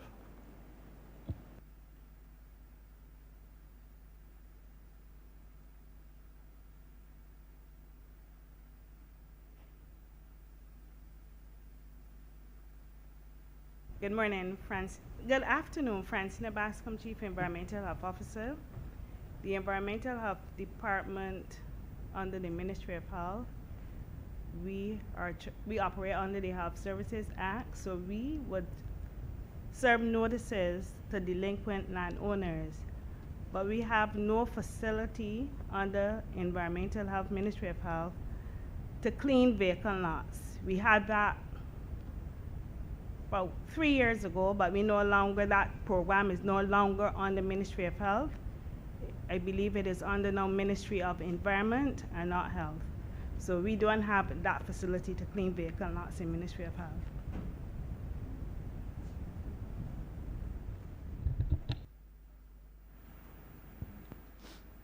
So could I go ahead? Yeah. So to follow up from Francina,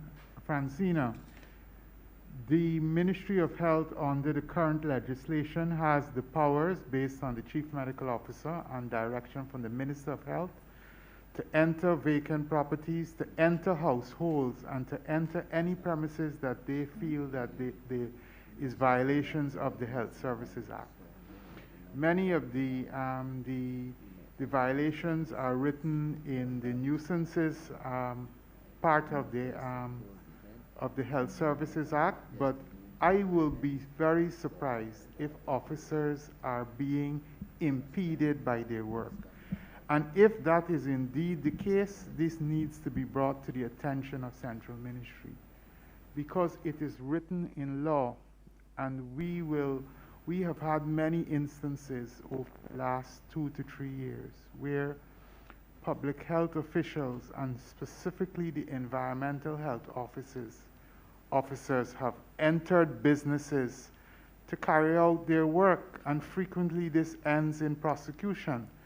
So that if these cases could be brought to the attention, we will certainly make them a priority. Thank you so much. Honorable Member for St. Michael Southeast. Thank you, Madam Chair. A pleasant good morning to the member for Cindy City and also to his entire team. Let me join all of my other colleagues in congratulating this particular team, not to single them out as the Honorable Leader of the Opposition indicated, but to simply say that as a Barbadian, I too am extremely proud to be associated with this team. I think, growing up, you've heard a lot about the healthcare professionals and how many of the persons who passed through the system have gone overseas and have represented Barbados in this field. During this pandemic in the last year, we've had the opportunity to have exceptional leadership amongst our healthcare professionals, and I just want to salute all of you and all of the people who work closely with you.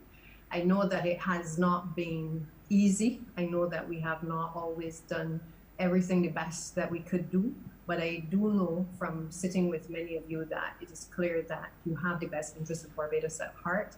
And I just want to say that we truly appreciate all of the efforts that you have made, to get things right, and even where they've gone wrong, to make them right and to make things better for all Barbadians. During this period of the last few months, I think that we have to reflect on where we are in healthcare. I do feel that there have been a lot of positives that have come out of this period, and in particular, I think we've all recognized that we've probably accomplished a lot more in 1 year than perhaps we've done in a number of the decades that preceded us. And I say that simply because we've now seen Barbadians move towards embracing what we would refer to as telehealth. A number of the doctors have actually started to embark on that journey. I'm not so sure how much the hospital has embraced it at this point in time, but I do feel that where there may have been reluctance before to embrace that type of virtual healthcare system, that this period has actually taught us that we need to move more towards the various technological mediums in order to be able to speak to our patients and certainly have patients be able to speak to their doctors to avoid waiting times and certainly times particularly at the hospitals and the clinics. We've also seen that the consumers are willing to engage in that type of medium. And we've also seen the hospital respond during the pandemic by being able to implement things like the seek and save surveys, having persons go into the field to talk to people to gather information. Again, things that may not have been as well known before or even done with the type of vigor that we saw over the last couple of months. My question simply is that with all that we have done and all that we've implemented in such a short space of time, it obviously says to us as a people that we can do more and we don't have to wait on a pandemic in order to make a number of these very systematic changes within the healthcare system. I'm therefore curious from these estimates, what is the way forward for healthcare? What are the plans to use these mediums that we've used in the last month to improve and to enhance the delivery of service to the wider population of Barbados? Thank you, Honorable Member. I will invite the Executive Chair of QEH to respond to you. Thank you. Thank you, Minister Bradshaw. You're extremely correct that the onset of the COVID pandemic has caused certainly the hospital and other areas of the health system to have to respond in unprecedented ways, including increased use of technology. What we began to recognize is that the government's broader vision that called for the establishment of the Ministry of Innovation, Science and Technology, the government's broader vision of investing in digital transformation has become critical for the future of healthcare going forward. It is a vision of the Minister Board of the hospital, or long-term vision, is to really transform Queen Elizabeth Hospital into the next generation smart hospital. In order to do this, we need to build some critical infrastructure, and what we've put into our estimates is the result of having spent time and develop a 5-year strategy for technology. What it says, and we recognize it as we started to build out and try to utilize technology more, we recognize that we were having some critical gaps, some inability to respond as we would have liked because we didn't have the underlying technology infrastructure. So this experience of COVID has really catapulted us, along with very strong leadership from the Ministry of Information, Science and Technology and the Ministry of Health, Mr. Burgess and Mr. Connolly at the hospital, to really look at how we can optimize the existing systems that we have. And we've put into our estimates this year to really start that journey towards building out our 3 to 5 year vision. It will involve first strengthening our Wi-Fi and broadband infrastructure at the institution. It will then next focus on the area of building out our server infrastructure, dealing with data virtualization and other efforts to have a much more efficient data and information system. It will deal with strengthening of cybersecurity and governance and other policies required to make sure that patient information is kept safe and secure. And all of these really are driven and underpinned by what is happening in the broader government to create an information superhighway that we can move seamlessly between the hospital and other areas of the health system. So you're correct that technology is really the future direction within which we are going to be carrying health services, and COVID has certainly shown us that we can start and go in those directions. Our pharmacy service is technology, medication delivery service. We always credit Minister Cattle for pushing us in that direction. And other recommendations that have come from across the spectrum to build out our IT infrastructure. The second, and I'll say quickly because I recognize time is upon us, two important areas in terms of technology in the future. We have to do a much better job, and COVID has taught us that alongside the health epidemic, I've also said we've had an infodemic, an information pandemic, and what is required is a much stronger engagement with the public, with patients, and with staff in how we respond in real time and provide information and access to accurate and correct information. Technology is going to play an important role in how we do that as an institution, and also how we expand delivery of services as an institution. We're finding increasingly that the investments that the government have made, particularly in equipment, which has been unprecedented, as you're aware, Minister. We've invested $15 million since we've come to office as an administration in equipment for the Queen Elizabeth Hospital. And many of those pieces of equipment are the latest in the current technology in their infrastructure. So it behooves us to strengthen that underlying infrastructure that we can optimize what is happening now and into the future. Thank you, Executive Chair. Minister, would just invite our Information Technology Manager at the Ministry, Mr. Burgess, who would like to make a comment. Hi, good morning, Junior Burgess, Acting Director of Information Systems. I think I'll continue from where Executive Chair ended off and speak of information systems and information being shared across the health service.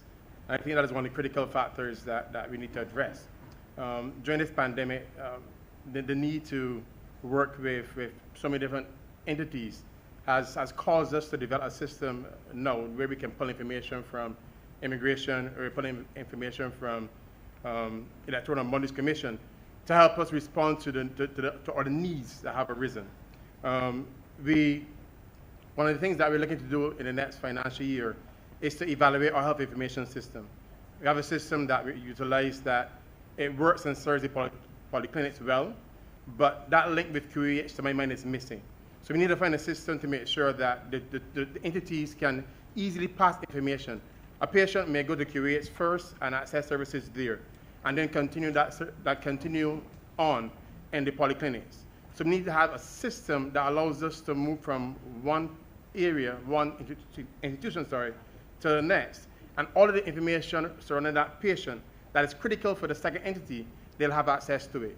So one of the things that we're going to do for sure is to evaluate our current system with a view of improving that system to make it better for the clients. That is one. Then one of the things for me, and I've said that to the Permanent Secretary and the Minister, one of the areas for me which has to be a huge focus has to be environmental health. When I look at environmental health, when I first came, I joined the ministry only in July 2020. I recognize that they're still using books to get information. So if a person registers in Oystains for a business and wants to have that business in St. Peter, they must go to St. Peter and start the process all over again. There's no transfer of information. So these are the sort of systems that we need to implement within healthcare to make sure that our clients are not burdened with producing the same information 3 and 4 and 5 times. So technology definitely is critical in ensuring that we create a health system that is responsive, a health system that allows the users to easily get information and to easily do business. And I'm well aware that is part of the government's vision in the digitizing the whole of government. One of the final things I'd like to highlight is the registration unit in the ministry, where doctors are coming for registration and nurses and the paramedical entities. We started the process already. Thankfully, by the blessings of the government, we bolstered the human resources within, IT resources within our ministry. And we started developing a system for firstly registering doctors so that the entire process can be done from their home. We tried it this year. We didn't get as far as we wanted to get, but I know that we've had meetings last week, and that is a critical focus for us, and it's one of the first things we're committing to do, to make sure that system is fully built out and make life easier for, again, our clients. So IT will play a huge part in the next financial year of streamlining services offered by the Ministry of Health and Wellness. Thank you. Thank you both for that elaboration of what the plans are for the ministry. Let me just add to that I do feel very strongly that that is the way forward in terms of how we manage our health systems, and making sure that the public is fully aware that they're on board moving forward as well. One of the things, however, though, that also concerns me is the issue of patient care and how we treat to our patients, how we treat to persons using the hospital. And this is not to say that we have healthcare professionals who do not care, but it is to say that there are a set of persons who have interfaced with the Queen Elizabeth Hospital and other healthcare providers, and have expressed concern about the way in which the interaction with them takes place. And that could be from the reception, that could be from the nurses, it could be from the doctors. As you could appreciate, if you are terminally ill, if you are there with a soft tissue injury for care, people obviously are at their most vulnerable, and I believe that we have to have some level of training or ongoing training to constantly remind the persons who are providing the service to the public that really the consumer is perhaps the most important person in the whole equation. I know they're difficult persons from time to time, but I do feel that this is an area that we have often fallen down in. And I'm just curious as to what is being done by the hospital to ensure that the experience of the patient who is going through, a number of things when they come to the hospital. It could be grief, it could be terminal illness, it could just be, basic sickness. What is being done to make sure that the staff appreciate and understand the priority to the patient and to patient delivery of care? If I may add to that, Honorable Member, I am also concerned, you speak about the patient, but I am also concerned with respect to family members, especially now in the COVID environment, where family members aren't allowed to really visit patients. There is a need for better communication. Normally, I'm a strong advocate for doctors and nurses, but there's a strong need for better communication between the doctor or the medical team and the families of the patients. I have had cases where feeding the patient was a problem because the family could not be allowed to go in. Then you can't reach the doctor by telephone, which is the only resource that the families have. And I am very deeply concerned about the non-communication between families and the medical team. Thank you, QEH. Thank you very much. This is actually one of the most difficult questions, Minister, that we've had to, or we have to answer this morning, because it is a significant Achilles heel, I would say, of the Queen Elizabeth Hospital, that despite the positive outcomes that we come, despite providing exceptional care, people come into our accident and emergency room in accidents, broken up, and within months to weeks walk out of the hospital. Despite all that we do as an institution, we continue to receive significant complaints, particularly around the area of communication with patients and communications with family. So, honorable members of Parliament and ministers, to flag this as a significant issue, I think is accurate, and this is something. What we're trying to do is, one, improve an area of clinical work called disclosure training, which is where we train our doctors and nurses how to communicate more effectively in providing information, sometimes bad information or information that will not be received as well because it is necessarily a poor prognosis. So we're improving our disclosure training. Secondly, we're trying to do more in terms of the in-house training of of all of our service providers, particularly our nurses and our doctors around the area of how to communicate with families. We have introduced a system of patient rounding by a group, a multidisciplinary group across the hospital that takes place on a weekly basis. And what we're able to do is pick up patients who feel that they're getting insufficient information from their physician and patients who need to get in touch with their family. And we were believing that we have to expand that service. COVID has restricted entry of families to the hospital, and we believe that this is an area that has suffered as a result the ability to engage more frequently with families that we used to do during visiting and other times. So we are looking at improving policies in this regard and very practically improving the level of training. And as I would have mentioned a moment ago, in terms of technology, what we're looking to do is introduce technology that allows us to hear in real time from patients and from their families about what is happening so we can intervene. Very often we find ourselves very much on the reactive end of things, and we think that is an inadequate position. So we take the critique as an institution.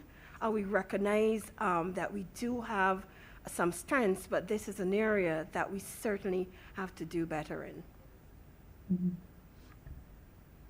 Thank you, ma'am. I just want to reiterate again that, you know, I'm a firm believer I would not be here if I did not have good patient care. And therefore, I am going to always be a strong advocate that the way we treat the people in their deepest, darkest hour has a very significant psychological impact on them and their own recovery. And so I will always encourage the Ministry of Health and Wellness and the team at QEH to pay particular attention to this particular area because it really makes the difference between a positive outlook and recovery and one where people feel as though they are pretty much doomed, you know, to die or to continue to be ailing. That therefore brings me to my final question, which relates to cancer care. I heard, I think, the member for St. Michael South Central raised the issue of this earlier in relation to the context of the future policy. And I know you've spoken, Minister, in relation to the National Cancer Plan.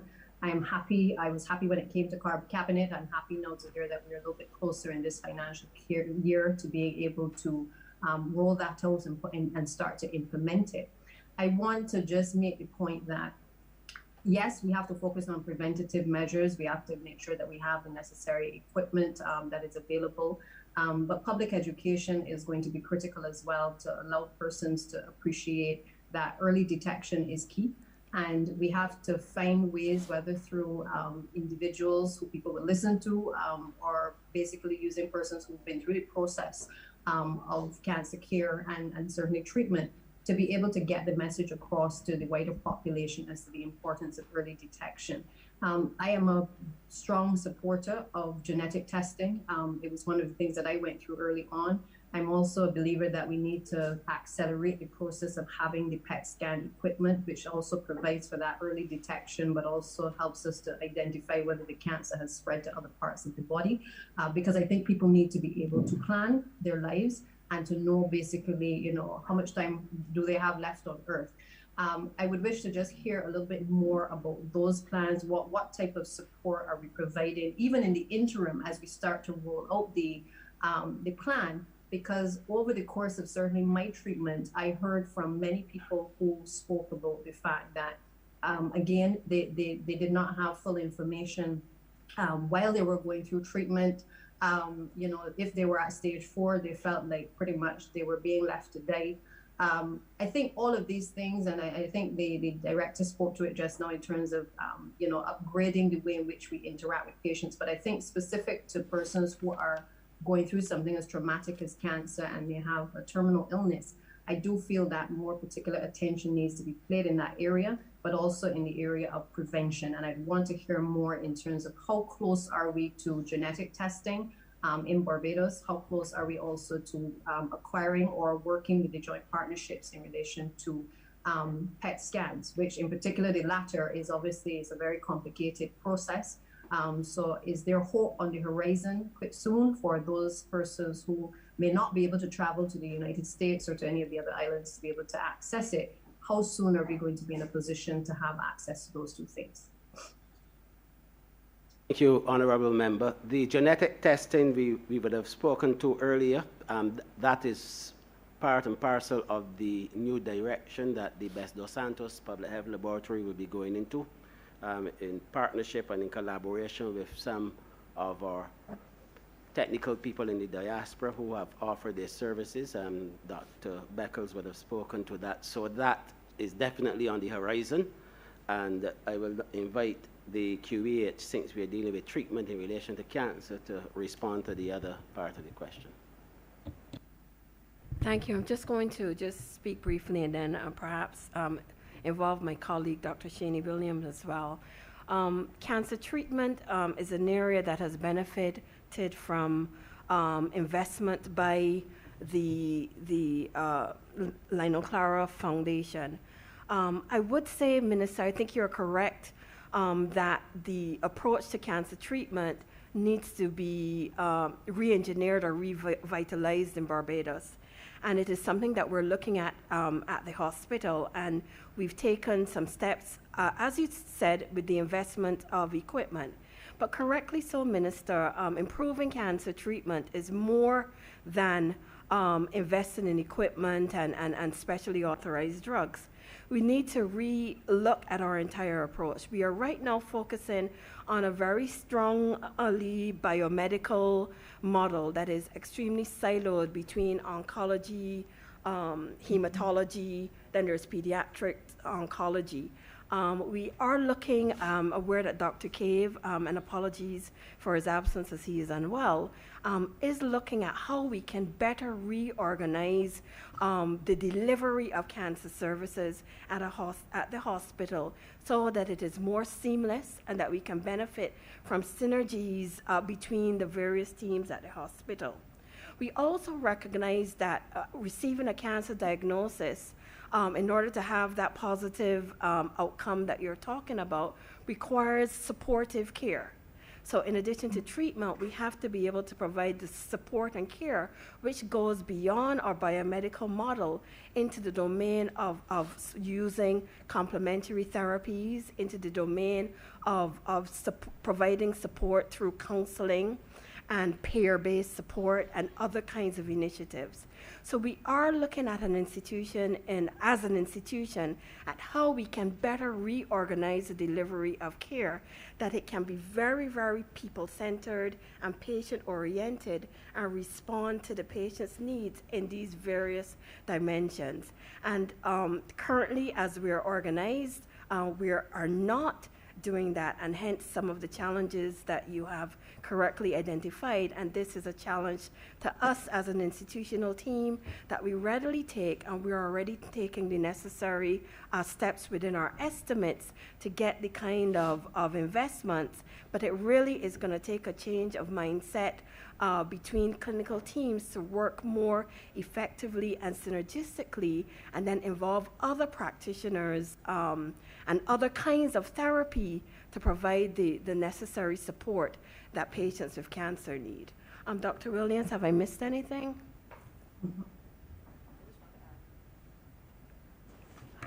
I don't really have much to add to what the executive chair had said, because she is highlighting how we are trying to do a holistic approach to the management of cancer care in Barbados, QEH in particular, by re-engineering the services, as well as I said before, making it holistic using complementary care, support services, and so on.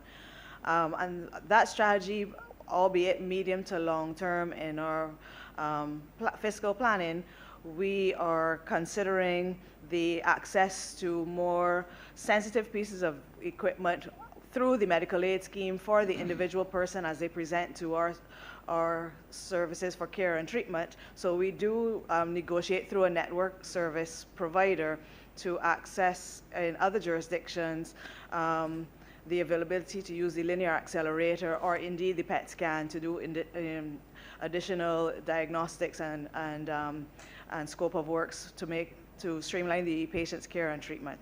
So that is system that we already have in place that we can do through the medical aid scheme once we have the patient's care and treatment prognosis determined.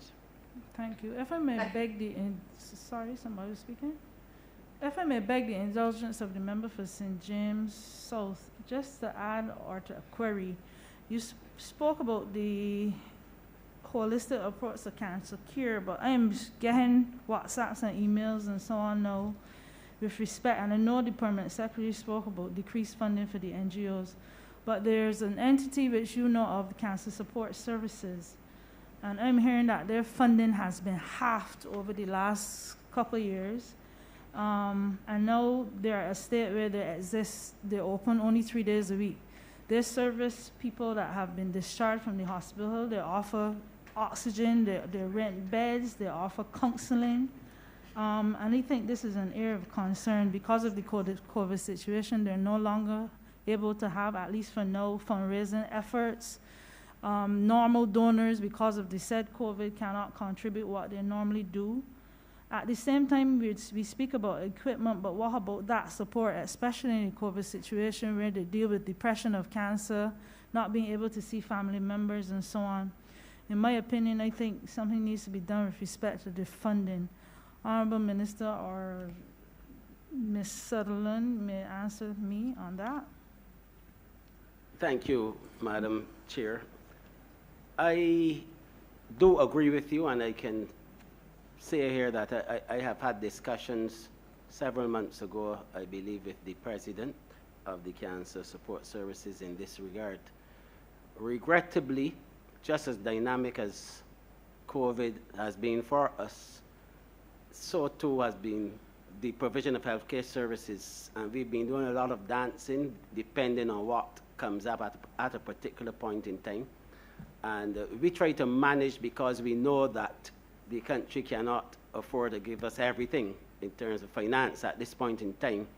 And we try not to leave any entity behind, so that if there's a dire need, then we later, as the new financial year progresses, between the permanent secretary, who is the accounting officer, and her financial controller, they try to dance, as I would say, and to find funding from some of the programs within the Ministry of Health to be able to facilitate the assistance to these organizations, and I'm sure that that will continue in the next financial year. Thank you, because I've also benefited from continuing medical education from this same entity, and I would hate to see it to go under. Honourable Member for St. James South.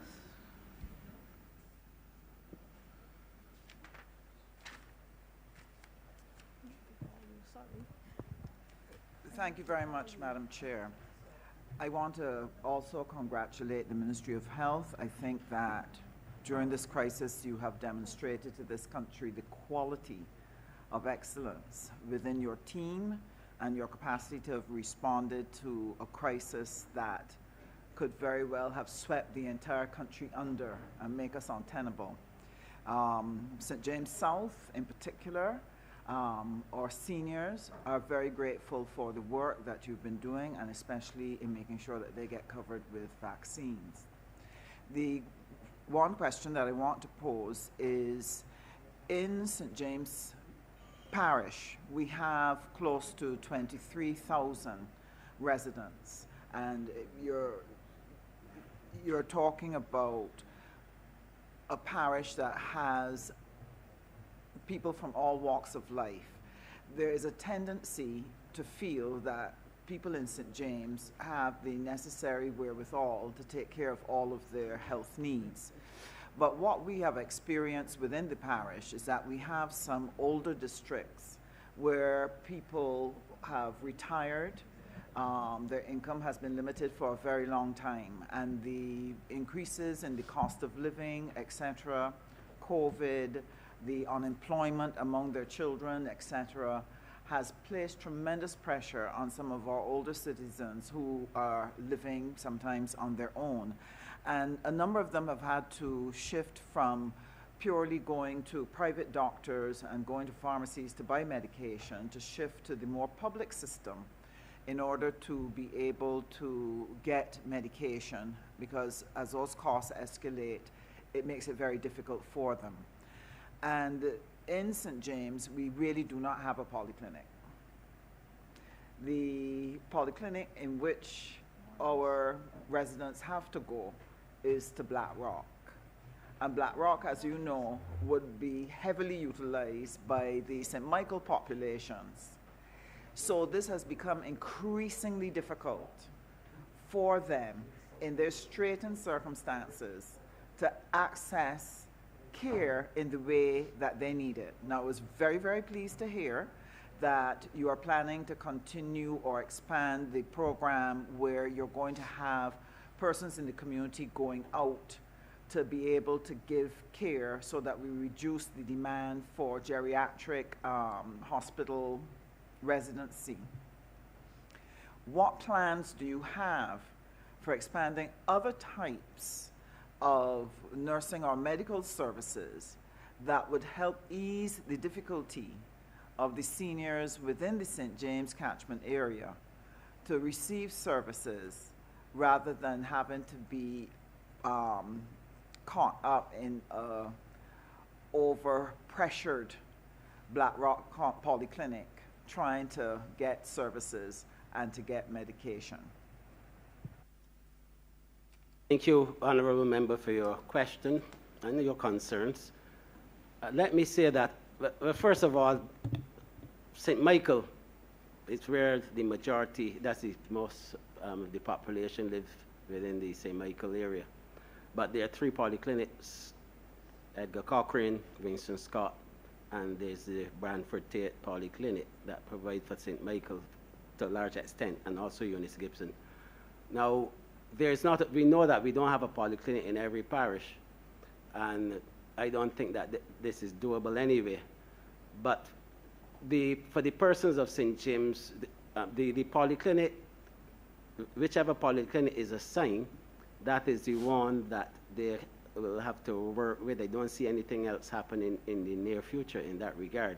And St. James is not peculiar in this respect because there are other areas that are similarly impacted. I don't think we have a polyclinic, for example, in St. Thomas, and the list can go on. But what it means is that we would have to be able to provide greater service to that catchment area. The services are there to be acquired by persons, and I don't think that there's a difficulty in doing that. But where it comes to elderly persons and elderly care, what I outlined before in collaboration with the Ministry of People Empowerment and Elderly Affairs, that is the direction that we as a government, because it crosses ministries, that is where we're going in terms of community care and providing that level of care that you are asking for. So I hope I've been able to answer you in some way, but that is the reality of the situation. For example, we have one tertiary care institution in Queen Elizabeth Hospital. Is located in one part of the country, but people have to get to QEH from all over the country. So I'm just saying that to demonstrate to you that there's no way that we'll be able to provide for every single parish. Thank you. Thank you. I just wanted to know what other community services are being planned that will help to ease that situation, because as much as I would love a polyclinic, I know that we can't get one right now. My other comment, Minister, the issue of NCDs is a chronic problem that is really ravishing our populations here in the Caribbean. And it is something I know that we address nationally, but we also address it as a region. And through COSOD, I know that the Ministry of Health has been working with other ministries around the region to look at what we are going to be able to do in terms of managing the incidence of NCDs because of its impact on our economic growth, on the quality of life that people have, and family care, etc. We would have had a joint meeting with COTED and COSOD in which the Ministry of Foreign Affairs and Foreign Trade would have worked with the Ministry of Health to start looking at how we can use trade policy to be able to fight with the NCDs in terms of using trade policy to determine the types of products that should come in and various other strategies that we want to look at. One of the things was the front of package labeling, which was the first part, I believe, of the discussions that you had. And last week, the ministry had discussions with the Barbados Private Sector Association and the BMA because they have some concerns about labeling, the timing, the cost, the issue of previous contracts. How are they going to make the transition to the front of package labeling? My question is, besides the front of package labeling, what are some of the other elements of the strategy on NCDs, and if there are things that at a regional level we could assist in protecting the health of our nation through that joint effort? Thank you very much, Honorable Member. I would like to invite Dr. Arthur Phillips, who is the Senior Medical Officer of Health with responsibility for NCDs, to respond. Thank you and good afternoon, honorable members. The issue of front of package labeling and the interaction between trade and NCDs is something that we believe is very important. We do hear, and I believe I'm hearing it again, the concern expressed by industry about the potential perceived negative impacts of some of the measures that have been shown to be effective on their businesses.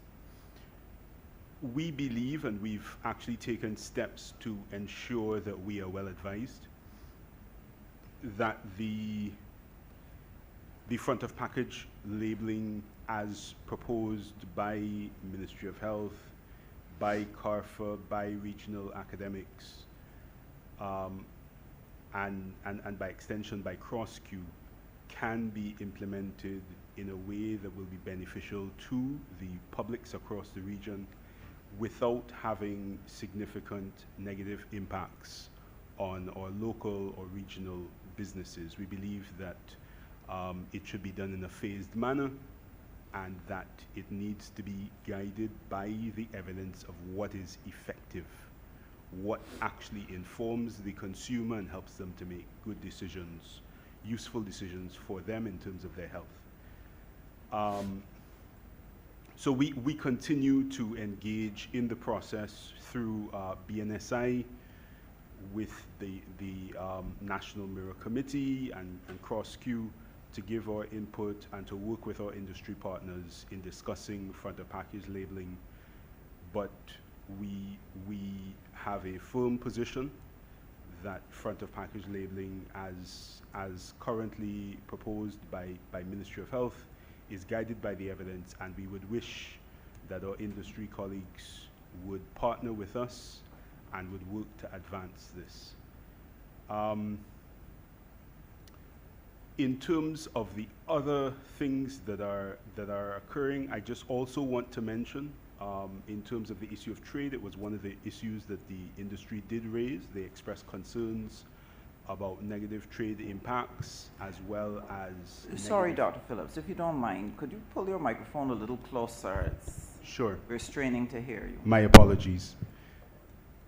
Yes. So one of the issues that the industry did raise was that they felt that there may be negative trade impacts of implementing the front of package labeling system as we were proposing it, including the potential for negative implications in terms of our WTO obligations.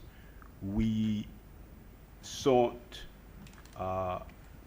neutral trade policy opinions to ensure that we were well advised, and we are comfortable that it can be done without offending WTO or other trade commitments.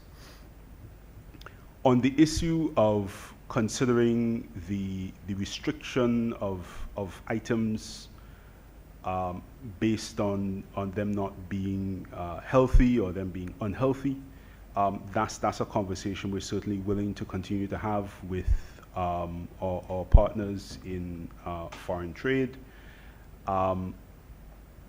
But our emphasis at this time through the front of package labeling, as well as in terms of the regional discussion about the nutritional labeling more generally, is really to ensure that consumers have systems that allow them to make informed choices about what is available to them so that they can enjoy good health, particularly around the issue of NCDs, because diet is an extremely important contributor to the burden of NCDs, which in Barbados is our leading cause of illness and death.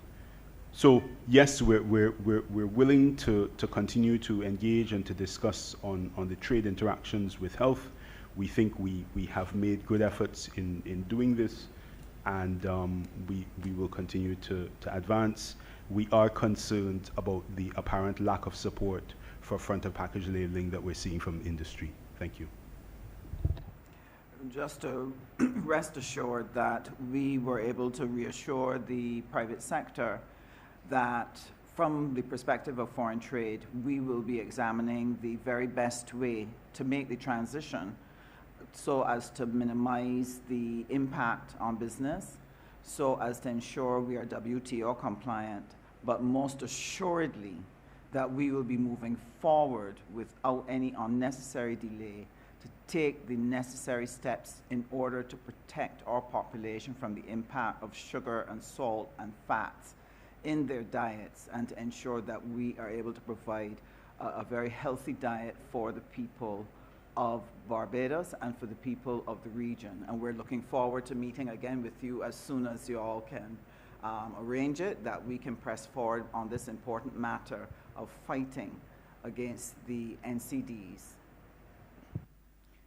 Honourable Minister, before the topic gets called, I'm looking back on my notes, and the member for St. Michael South East had asked a question about the PET scan and possible availability on the island. There are many patients that have a serious fear either of travel to get treatment in a strange place, in a strange hospital, with strange doctors. Some are unable to travel for health reasons. Where are we with respect to obtaining a PET scan? Thank you, Madam Chair.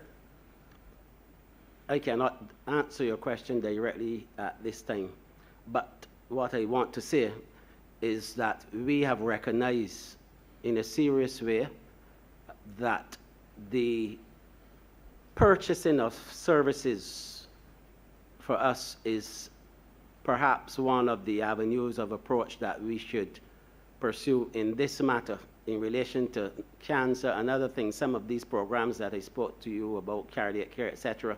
And that's why I emphasize in the beginning the need that our strategy is to have an integrated service, including collaborations with private sector entities.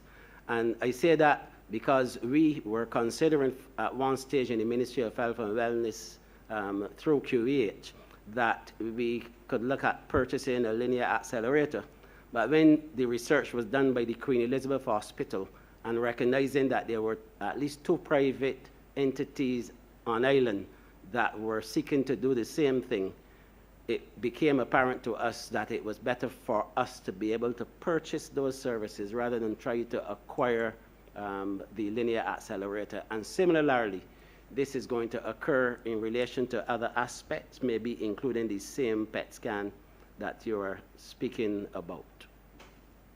Okay, Honourable Leader of the Opposition.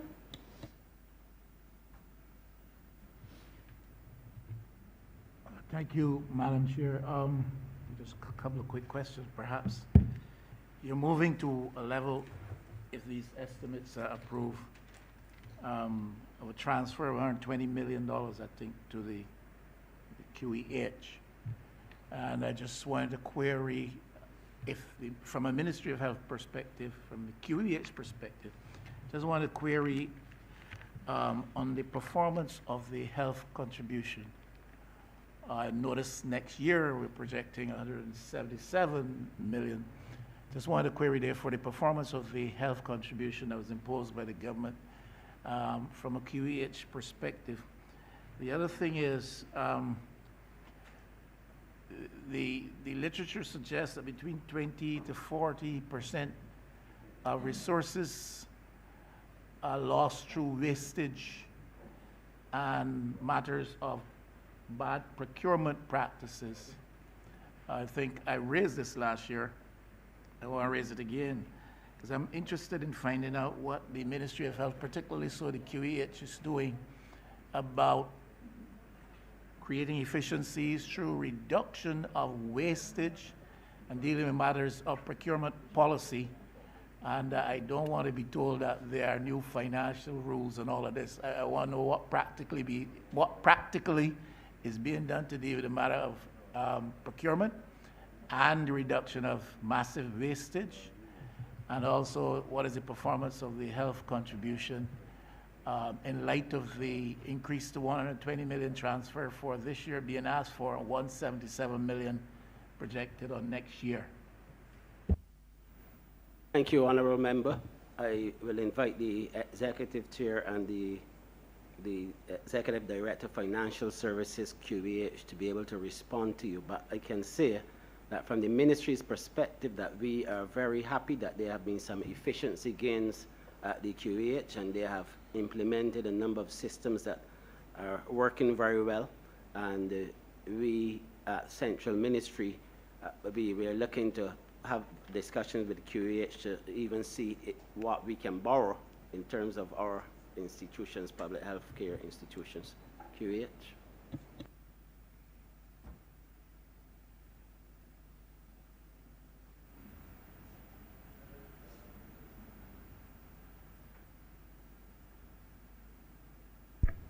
Apologies. I'll let the Director of Financial Services speak first to the issue of the performance of the health levy, and I'll come back on to procurement. Thank you. Good afternoon, Honorable Opposition Leader. I want to speak first of the health levy. We are, last financial year, the health levy was performing at about $5.11 million. After COVID, it's fallen to about $4.1 million. For next financial year, we are projecting about $50 million from the health levy. The QEH expects to generate approximately $3 million from its own private services. And we expect to have a budget of about $173 million for the next financial year. We expect that as the economy improves, that health levy will then increase back to approximately between 4.5 to 5 million at the latter end of the financial year.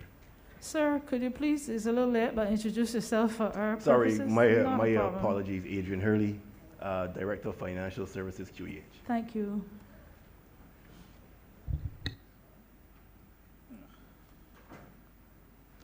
The area of procurement certainly lends itself to areas that we've been able to make significant advance at the hospital over the last 3 years. I'll just itemize some of the initiatives that we have taken.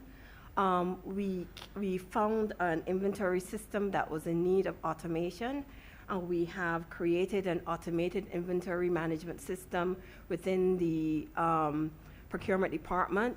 We also took the step to move the procurement department into the finance department. It was operating as a separate entity and necessarily did not have the kind of financial controls. And within a few months of taking office, we achieved that objective that had been in discussion to bring our procurement under the auspices of the finance department. We also restructured the procurement department to bring improved leadership inviting, we have now at the QEH 2 chartered accountants and procurement specialists who have been recruited within the past year and a half to strengthen our practices. And we've also been looking at bringing all of our inventory into the procurement system. We found a situation where we have a lot of part-time purchasers, as we've called it, that have emerged over time because of how the hospital has operated, purchasing in the lab, purchasing in the operating theater, purchasing in the pharmacy.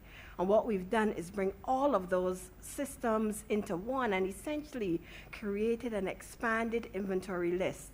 We've also updated and reconciled our fixed assets register, which had been out of date since 2011, and this was a significant undertaking. We did that as part of our audit process, and we've able to do physical verification of the fixed assets, including inventory, during this initiative. We also have worked on improving the efficiencies within the department by creating and restructuring internally. If I can just have a moment to explain, we've separated the distribution, the warehousing and distribution function from the receiving function and from the purchasing function, creating 3 distinct departments that interrelate, but we're better able to monitor in terms of systems and controls. But you focus, Honorable Leader of the Opposition, on procurement, but there are other areas of wastage that we've had to tackle as an institution. And some of those areas involve making investments in equipment that would see us achieving savings. As an institution, part of the investment that the government would have made would have been to purchase a distilled water plant for about $175,000. Distilled water is used in the neonatal intensive care and in the ICUs, and is also used to mix certain medications. With the purchase of that distilled water plant, we are able to save $350,000 annually as an institution. We've also installed an oxygen plant purchased at $587,809.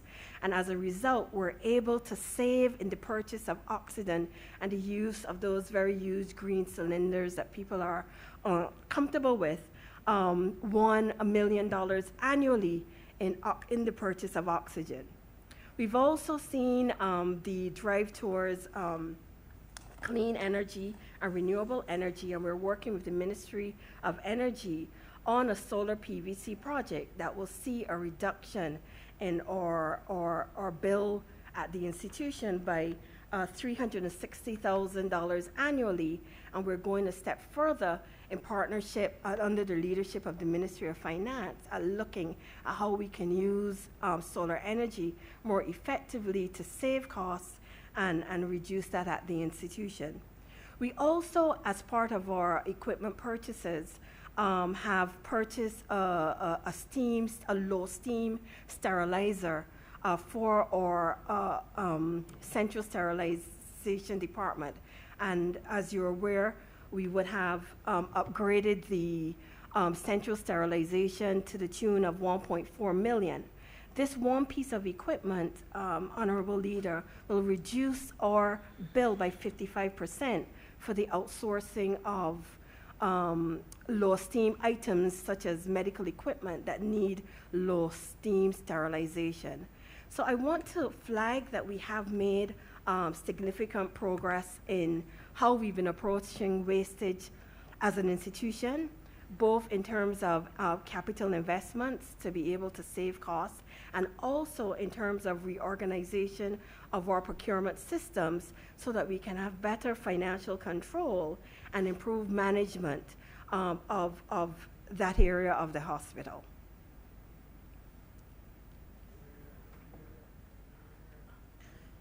Honorable Member for St. Lucie.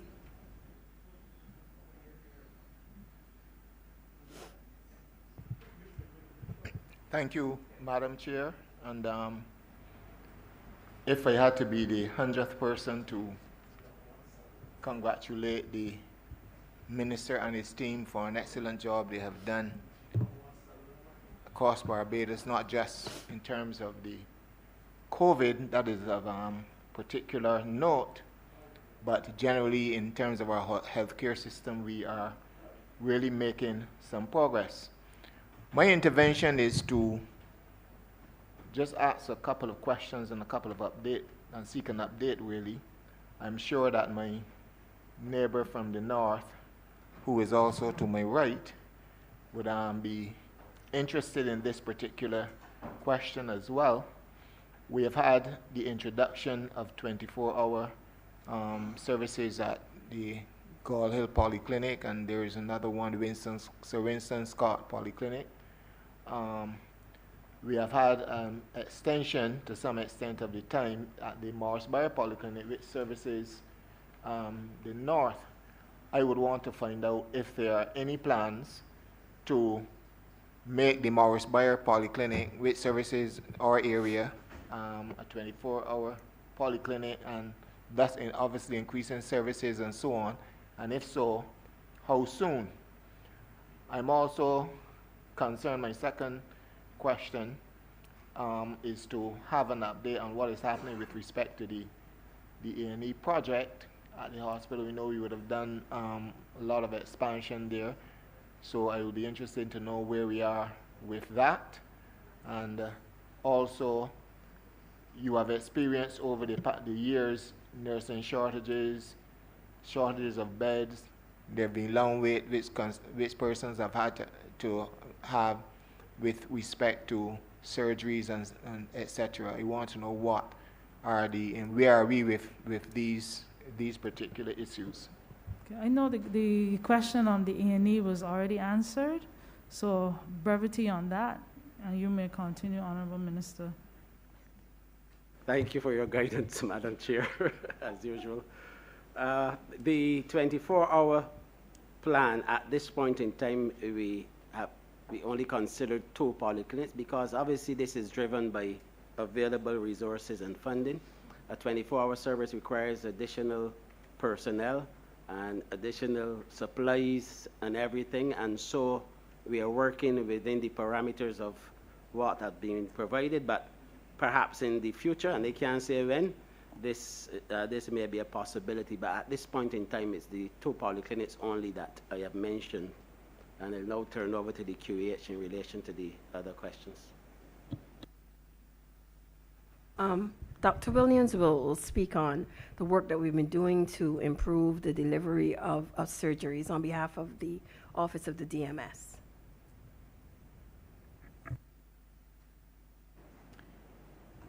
Yes, please. We are actively trying to decrease the wait list for some of our elective surgeries, but as you would appreciate, we are currently on emergencies and time-sensitive urgencies at this time in the advent of community spread for COVID, because we are trying to conserve some of our resources. One of the things we've asked for were additional anesthetists, because we recognize the theater time is limited due to manpower issues. We do not have enough anesthetists or specialist nurses to conduct an extended hours operating list times. In addition to that, we are working on trying to improve the number of actual operating theater spaces that we have so that we can conduct additional surgeries as we try to decrease incrementally some of the specialist operations and procedures that will need to be done.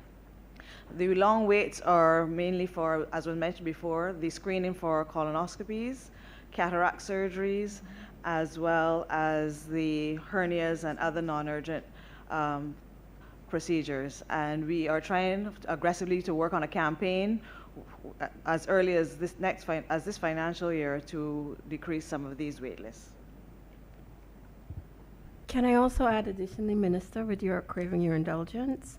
Part of the delays associated with surgeries is that we have found that sometimes the readiness of patients is not always optimal. So one of the recommendations that has come from the Department of Anesthesia is the creation of a clinic where in advance of surgeries, the anesthesiologist can do an assessment and make sure that patients are optimized. And when the day of surgery arrives, there are no delays associated with the patient's inability to take the care. We also have to achieve some efficiency. COVID has slowed down. We have to do more detailed cleaning and servicing of our theaters in between cases. But ultimately we've done our own internal research, which allows us to know, this was done by Dr. Sherry Lashley and the team in the Department of Anesthesia, which has really allowed us to see exactly where we have bottlenecks, which specific surgical teams are working optimally, and what are the actual causes of some of the delay. That kind of critical data we're using to make targeted interventions where they need to be. So where we need to have efficiency in our orderly service, people moving more efficiently from the wards to the theater, we're able to target them. Where we need to have people arriving earlier so that they can start their list earlier, we need to target them. And we're not going to take a broad brush approach. We're going to focus in on the individuals and the teams. But ultimately, what we have is very strong commitment from Dr. Sally Griffith, Dr. John Gill, and the team from the Department of Surgery to really redouble their efforts in this regard. And our ophthalmology department has given us that undertaking that the reduction of waiting times in cataracts will be reduced, and we're looking to bring back a small ward bed, C2, the old C2 ward, which is now basically been demobilized and is part of our services expansion of the A&E. We're looking to bring that ward C2 back into operation so that our ophthalmology department can increase the number of same-day cases that they're able to do. So this is all planned in our program of work for this year, and I look forward, Minister, Representative for St. Lucie, to being able to show the returns on that investment. Honorable Member for St. Michael Northwest.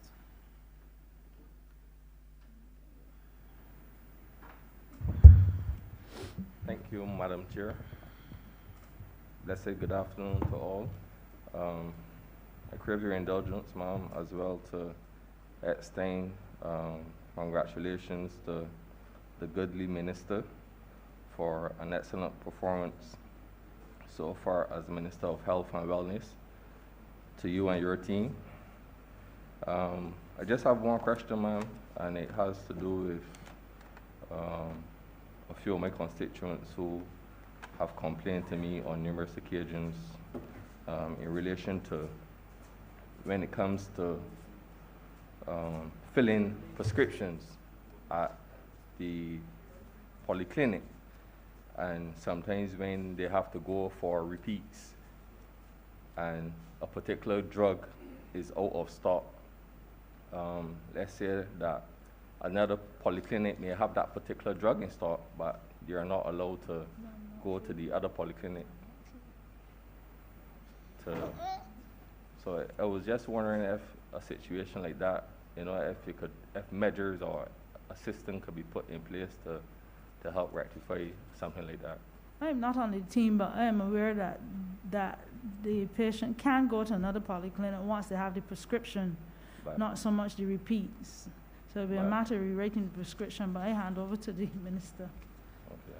But like I said, once the prescription is filled at one polyclinic, so you're not allowed to get the drug from elsewhere. Honorable Minister. Thank you. Thank you, Honorable Member. Thank you, Madam Chair, for your assistance once again. But I would like to invite Dr. Marion Hines to respond, Director, Barbados Drug Service. Good afternoon. Early on, I said I was Miriam Hines, Director of Drug Service. I'm still Miriam Hines, and I'm still the Director of the Barbados Drug Service, I think. Yes, it is true. It is possible when it comes to a repeat prescription because we do not have a wide area networking. And ideally, if we had the kind of resources that we have where we can make calls and check with the other pharmacy and so on, we would have been able to try to accommodate when there are repeats. Yes, when there is a repeat, there is a challenge, but I would like to say that we had incidents within recent times where two polyclinics, the pharmacy, once it was just a pharmacy, in another case, it was the whole polyclinic that were unable to function because of COVID-19 impacting on our staff. In those cases, we were able to, through MedData, be able to have physicians, medical records, be able to read what the prescriptions were from those other clinics and write it over so that the patients can access their medications at where they are. As you would appreciate, that would be very time consuming and that would be difficult, but suffice it to say that we are working on it. We are working on having wide area networking. We are hoping that with the new director of IT that we have, I would like to say that we would have resolved that problem if it were not for COVID-19. But of course, all the attention of the IT personnel went into COVID-19 and so many other things. But it's things that we've been working on. As a matter of fact, one of the lead IT persons to work with us on that has indicated to me that from next week, he will be available, have discharge of most of his duties with the COVID-19. So it is work in progress. We are working on it. And soon from now, patients would be able to access their medication from whichever polyclinic of their choice once we have achieved the wide area networking and we can be able to access patient data. So the challenge is in being able to access the data of the patient. Thank you very much. Honorable Member for St. Michael South Central.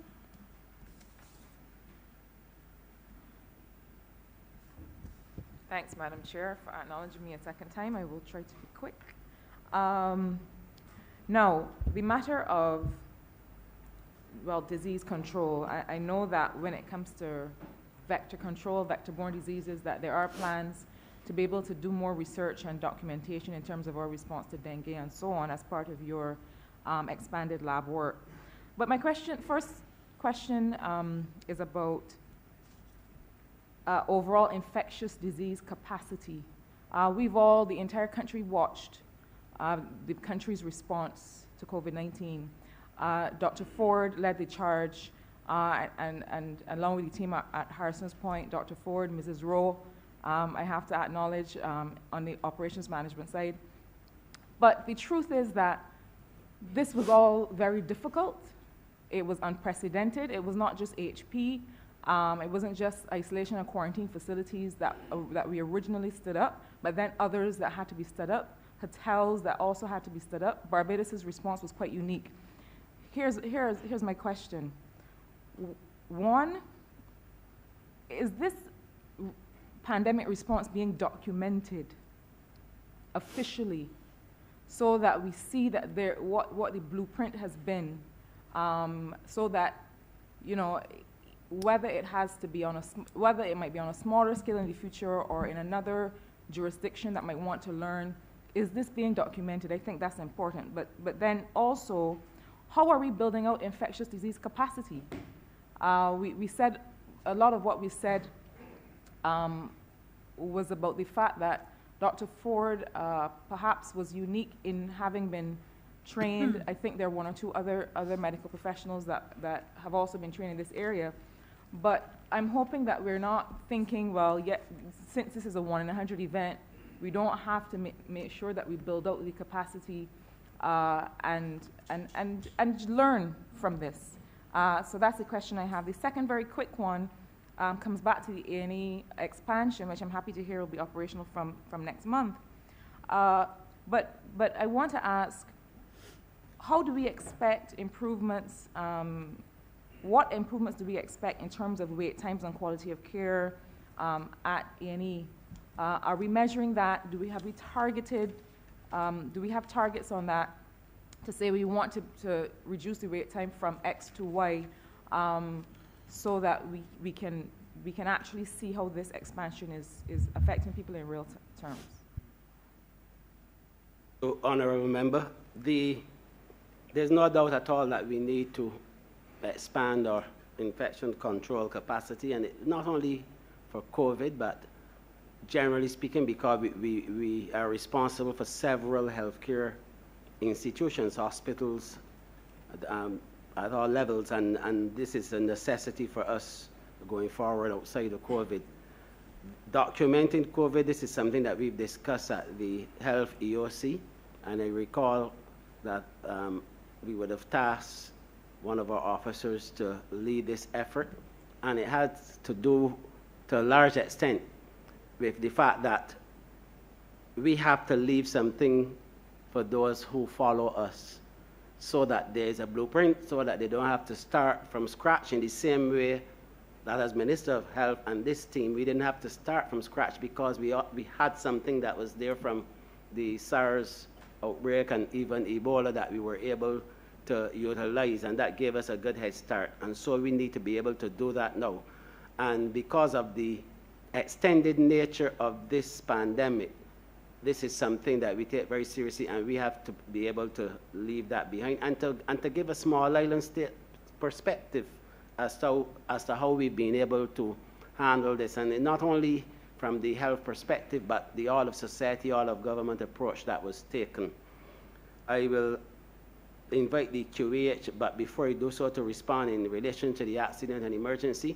I can say beyond a shadow of a doubt that even before this construction commenced, that with the measures that they adopted with the short stay unit, etc., and also the impact of the Winston Scott 24-hour service, that significantly reduced waiting times at QAH. And I recall one day, Director Bob sent me a photograph or two. I couldn't believe the empty chairs that I saw at accident and emergency. This was pre-COVID, of course.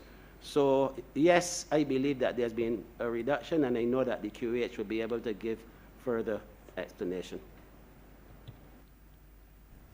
Thank you very much, Minister, and thank you for that question, Minister Cattle.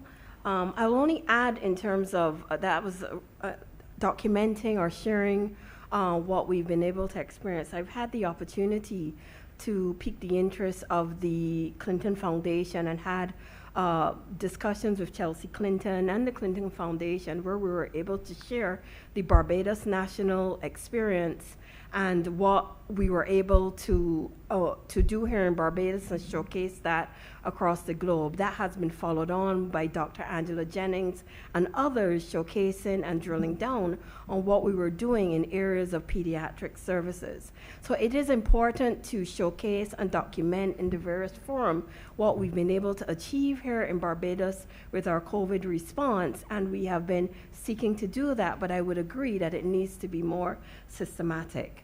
In terms of building out the capacity for infection control, I'd like to add to the minister's statement that we've had specific discussions within the last 2 weeks with Dr. Guibre of the PWR of the PAHO based here in Barbados, and we're looking to roll out a training program across the QEH to really strengthen the depth of our capacity in infection control, not just at the physician level, but across the level, have more linked nurses, and really have more people who are involved in infectious diseases. Infectious disease and infectious disease control is more than COVID.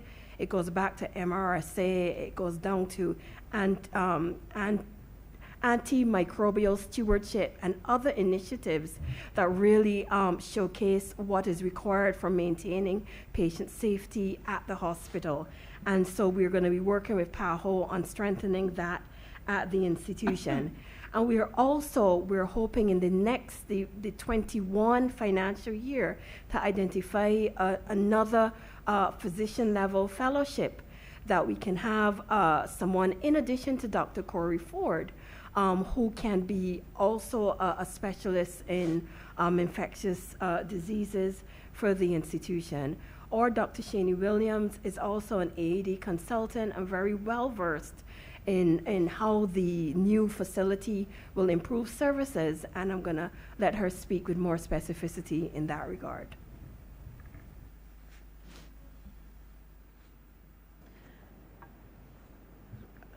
Yes, we're planning to just improve on the metrics that we would have set for ourselves over the years. We measure everything we do every step of the way, from the time the patient arrives, from the time they're assessed, the time they see the doctor, the decisions to admit, and the time they actually go to the medical unit or inpatient services. So the patients who may present to our emergency department have varying degrees of morbidity. So of course the waiting time will be varied. Some may have to wait longer periods of time, and that's why we would have instituted the short stay unit. For example, persons with chest pain may need a series of interventions before a decision is made whether they continue their care as inpatients or follow up as outpatients. And similarly, the minor cases unit was a strategy that we put in place for those persons who did not meet the criteria to be referred on to the 24-hour polyclinic services because they may have needed further interventions or procedures to be done. Those types of patients would be fast-tracked to that service in the new expansion so that their wait time will be less. And those patients who present with minor complaints will be diverted away from the emergency department after the initial assessment to the 24-hour polyclinic so that they can continue their care and treatment in a timely manner. And some of the metrics we would have set ourselves is to significantly decrease the door to what we would call triage or assessment time. Initially it was as much as 45 minutes. We want to decrease that in half.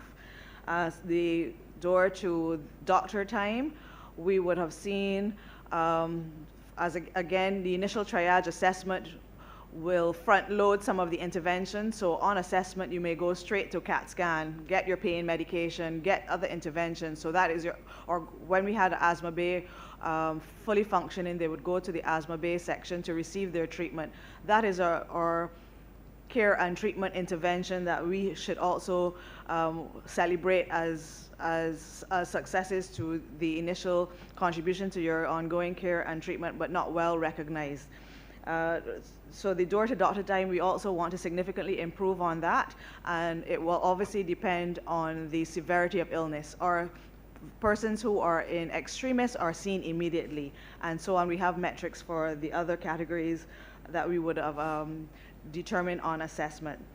And then finally, we want to decrease the times when patients leave without completing their care. So for one reason or another, persons may decide that they want to go and seek care elsewhere. That is their choice after the initial assessment, but we don't want people to what we will call leave without treatment or leave against medical advice. And that is measured, and we would like that to be less than 10% of our population of our clients that we see. Thank you. Reminding members we have 5 minutes, which includes the minister's wrap-up. I invite the honourable member for Christchurch South. Thank you very much, Madam Chair of Committees. Please be assured that I'll be very, very brief. If the clerk of the Parliament mistakenly thought that I was asleep, I want to assure you, ma'am, that I was not asleep. I was deep in thought, trying to remember when I came to this Parliament and promised the people of Christchurch and Oistins that the Randall Phillips Polyclinic would go to 24 hours. And I've heard the minister's explanation that it is a question of resource limitation. Now, I want to be in a position to congratulate this minister. I understand what he is saying to us. I want to be in a position to do that, certainly in relation to the Randall Phillips Polyclinic becoming a 24-hour operation, and to seek to persuade this minister that there is that need to locate a minor emergency facility in the south of Barbados, and that Oistins is that ideal place. Not only is it a commercial center, but it serves a large part of Barbados, which is residential and densely residential. So I want to invite the minister to say to this Parliament and to say to the people of Barbados, if those plans that were made in 2018, in my first speech in this Parliament, I promised the people of Oistins, by way of congratulating the minister, that the Randall Phillips Polyclinic would have been 24 hours. And I made that promise further to a promise made by this minister. I want to urge the minister to reconsider when the resources become available, that the Randall Phillips Polyclinic is well ready to become a 24-hour operation. May I have your comment, Mr. Minister? Thank you. Thank you very much, Honorable Member. You would recall that when we assumed office, that Randall Phillips was indeed selected to be the location of one of the 2 24-hour services. And that selection, I believe, was made based on exactly the things that you just outlined. However, I toured the polyclinics in the early stages, and together with the team at the Ministry of Health and Wellness and in consultation with the team at the Randall Phillips Polyclinic, we determined that the polyclinic did not have the space, the capacity, whatever you're looking at, to be able to utilize that as a 24-hour polyclinic. That's one. And that when we visited St. John, we recognized that St. John was ready to become a 24-hour service because of the facilities there. We also recognize, too, that, and we've not forgotten the need to have one in the south for the reasons that you outlined, but the facility, there's a plan to relocate that facility at some point in time to the other side of the road, I believe. I had some discussions with the Ministry, Economic Affairs and Investments, and I would say that at that time that can be considered. But at this point in time, there's not enough space, and the layout at the Randall Phillips Polyclinic did not lend itself to what we wanted to do with the 24-hour service. Thank you very much. Honorable Member for St. Thomas, you have a few minutes to make your intervention. Be very brief, ma'am. I want you for acknowledging me in this respect, but I did not feel comfortable to leave here today without drawing to the Ministry of Health's attention the level of trepidation, the fear, the uneasiness, the doubt of thousands of poor people in Barbados and the treatment that they sometimes meet, just a small percentage. I want to find out what plans there are for public relations with the staff at the hospital so that people can come feeling more relaxed and a little more comfortable in the environments they are in. Some say to me, I feel as though I'm literally begging. And I go undercover and I see treatment that should not be. And despite the excellent role that he has been playing, those small 2% of it turn away ordinary people. I am asking to find out what level of training or public relations exposure is being extended to the folks. I'm not going to deal with the other part on ophthalmology. The only other final one thing I wanted to say is that too many poor people cannot afford to have surgery for fibroids. And if that had been mentioned before, I want to apologize for mentioning it, but I believe that people calling and having appointments held, and then when they get to the hospital, the consultant or whichever term it is that's used, the person can't be there. And sometimes for 4 and 5 and 6 and 7 years, there are poor women in particular moving around with fibroids that they can't get any help. And because of the limited resources in families or none at all, they are suffering. I would like to know what plans there are to help to mitigate that aspect of it as well, ma'am. Thank you. Honorable Member, I would love to see you undercover, if it's possible. I don't see you walking into a polyclinic and no one knows you. I did it last month and I was shamed. Brilliant. I'm extremely disappointed because I used the address of the old man whom I took. Okay. I said I'm his neighbor. Thanks. Honorable Minister. Thank you, Honorable Member. Already, thank you. I will allow the QEH to deal with the surgeries that you mentioned, and in the interest of time, I will take the question on how we interact with the public and customer service. And I'm taking it because within the first couple months of assuming office as Minister of Health and Wellness, I would have spoken to this issue at the Queen Elizabeth Hospital at the end of a tour I had there, and I would have charged not only the QEH, but all healthcare facilities in this country to understand that the need and the importance of relating in a civil manner to the public to which we serve. I would also have indicated then, and I still do so now, that it is a tourist street, and I had also asked for Barbadians to show some love and respect for the healthcare persons working within these institutions. And I believe if we can get the two of those things going together, that we will see some improvement. We must see some improvement, but there are some things that we have to do at the level of the ministry, the level of the Queen Elizabeth Hospital, and I know that that has been happening there in order to improve and enhance that relationship with the public that we serve. And we, for example, started to take some steps within some of the polyclinics in relation to Wi-Fi access and things, and to embrace people and how we respond to people. But there will always be an element in whatever ministry and whatever institution that will not always operate to the level that is expected, and that is something that we too have to deal with, QEH. Thank you, Minister. You're correct. In addition to hernias, cataract, we have included the issue of fibroids and other illnesses associated with women's sexual and reproductive health.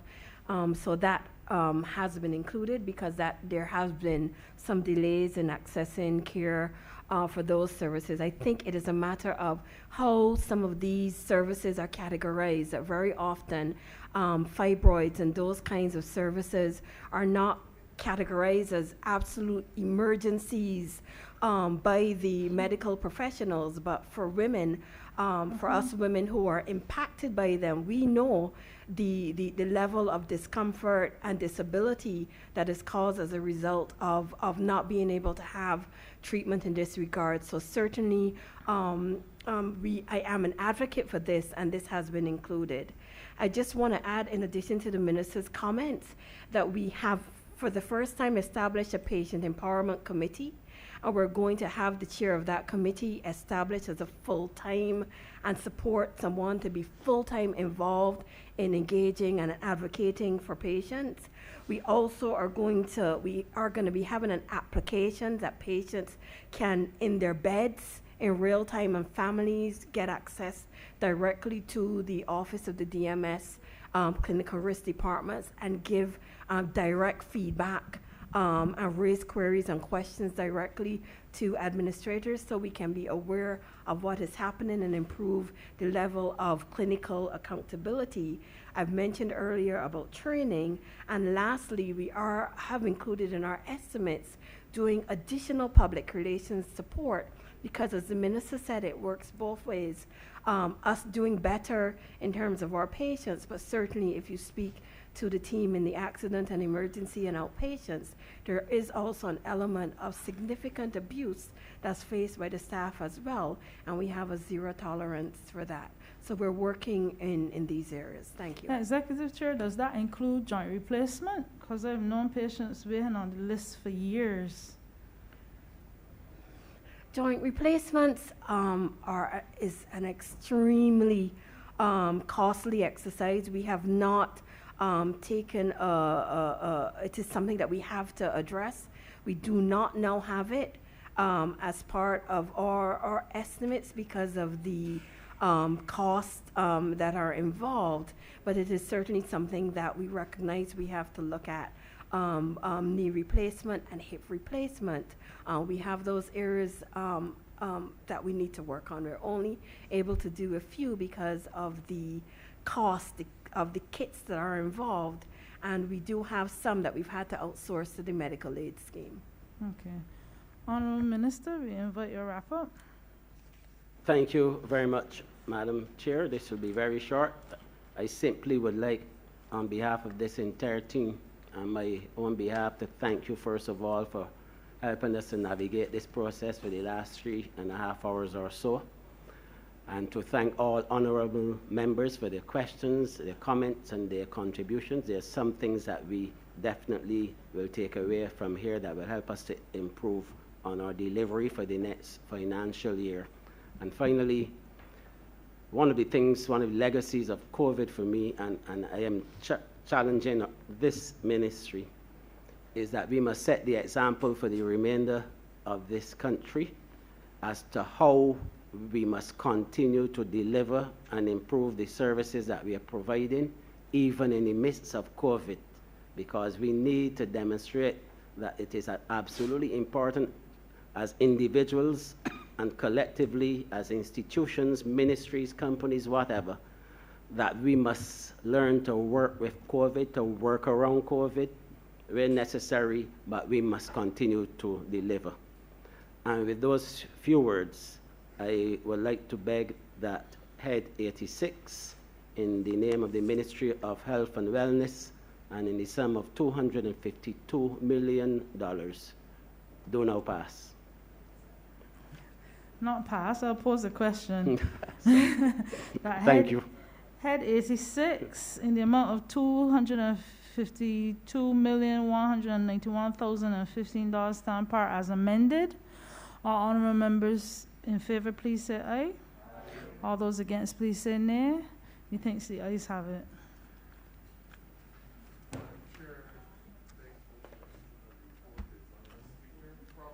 Your mic as usual. Madam Chair, I beg to move that you do now report to His Honor the Speaker progress and ask leave to sit again. The question is that I do now report to His Honor the Speaker progress and ask for leave to sit again. All honorable members in favor, please say aye. All those against, please say nay. Methinks the ayes have it.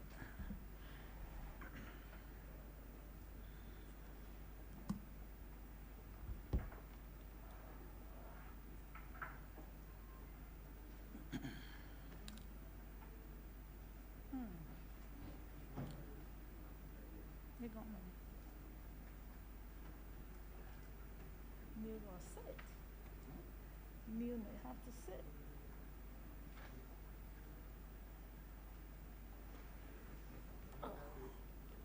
Sure.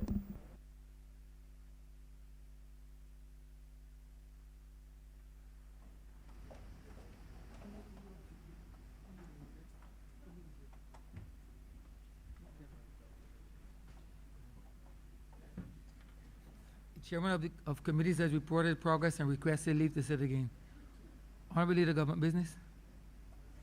I ain't going to talk about the mic again, honorable member. Don't have to, but apparently you do. Please put on the mic, sir. Thank you. Mr. Speaker, I beg to move that we take a break for lunch at this time, and therefore that this House be suspended until 3:30 in the afternoon. I second that, sir. Question is that this honorable chairman be suspended until 3:30 p.m. 3:30? As in 3:30? Half past 3, sir. Correct? Only on Fridays. Only on Fridays. The question is that this honorable chairman be suspended until 3:30. All those honorable members in favor, please say aye. Those against, please say no. Meeting the ayes have it. This honorable chairman stands suspended until 3:30 p.m.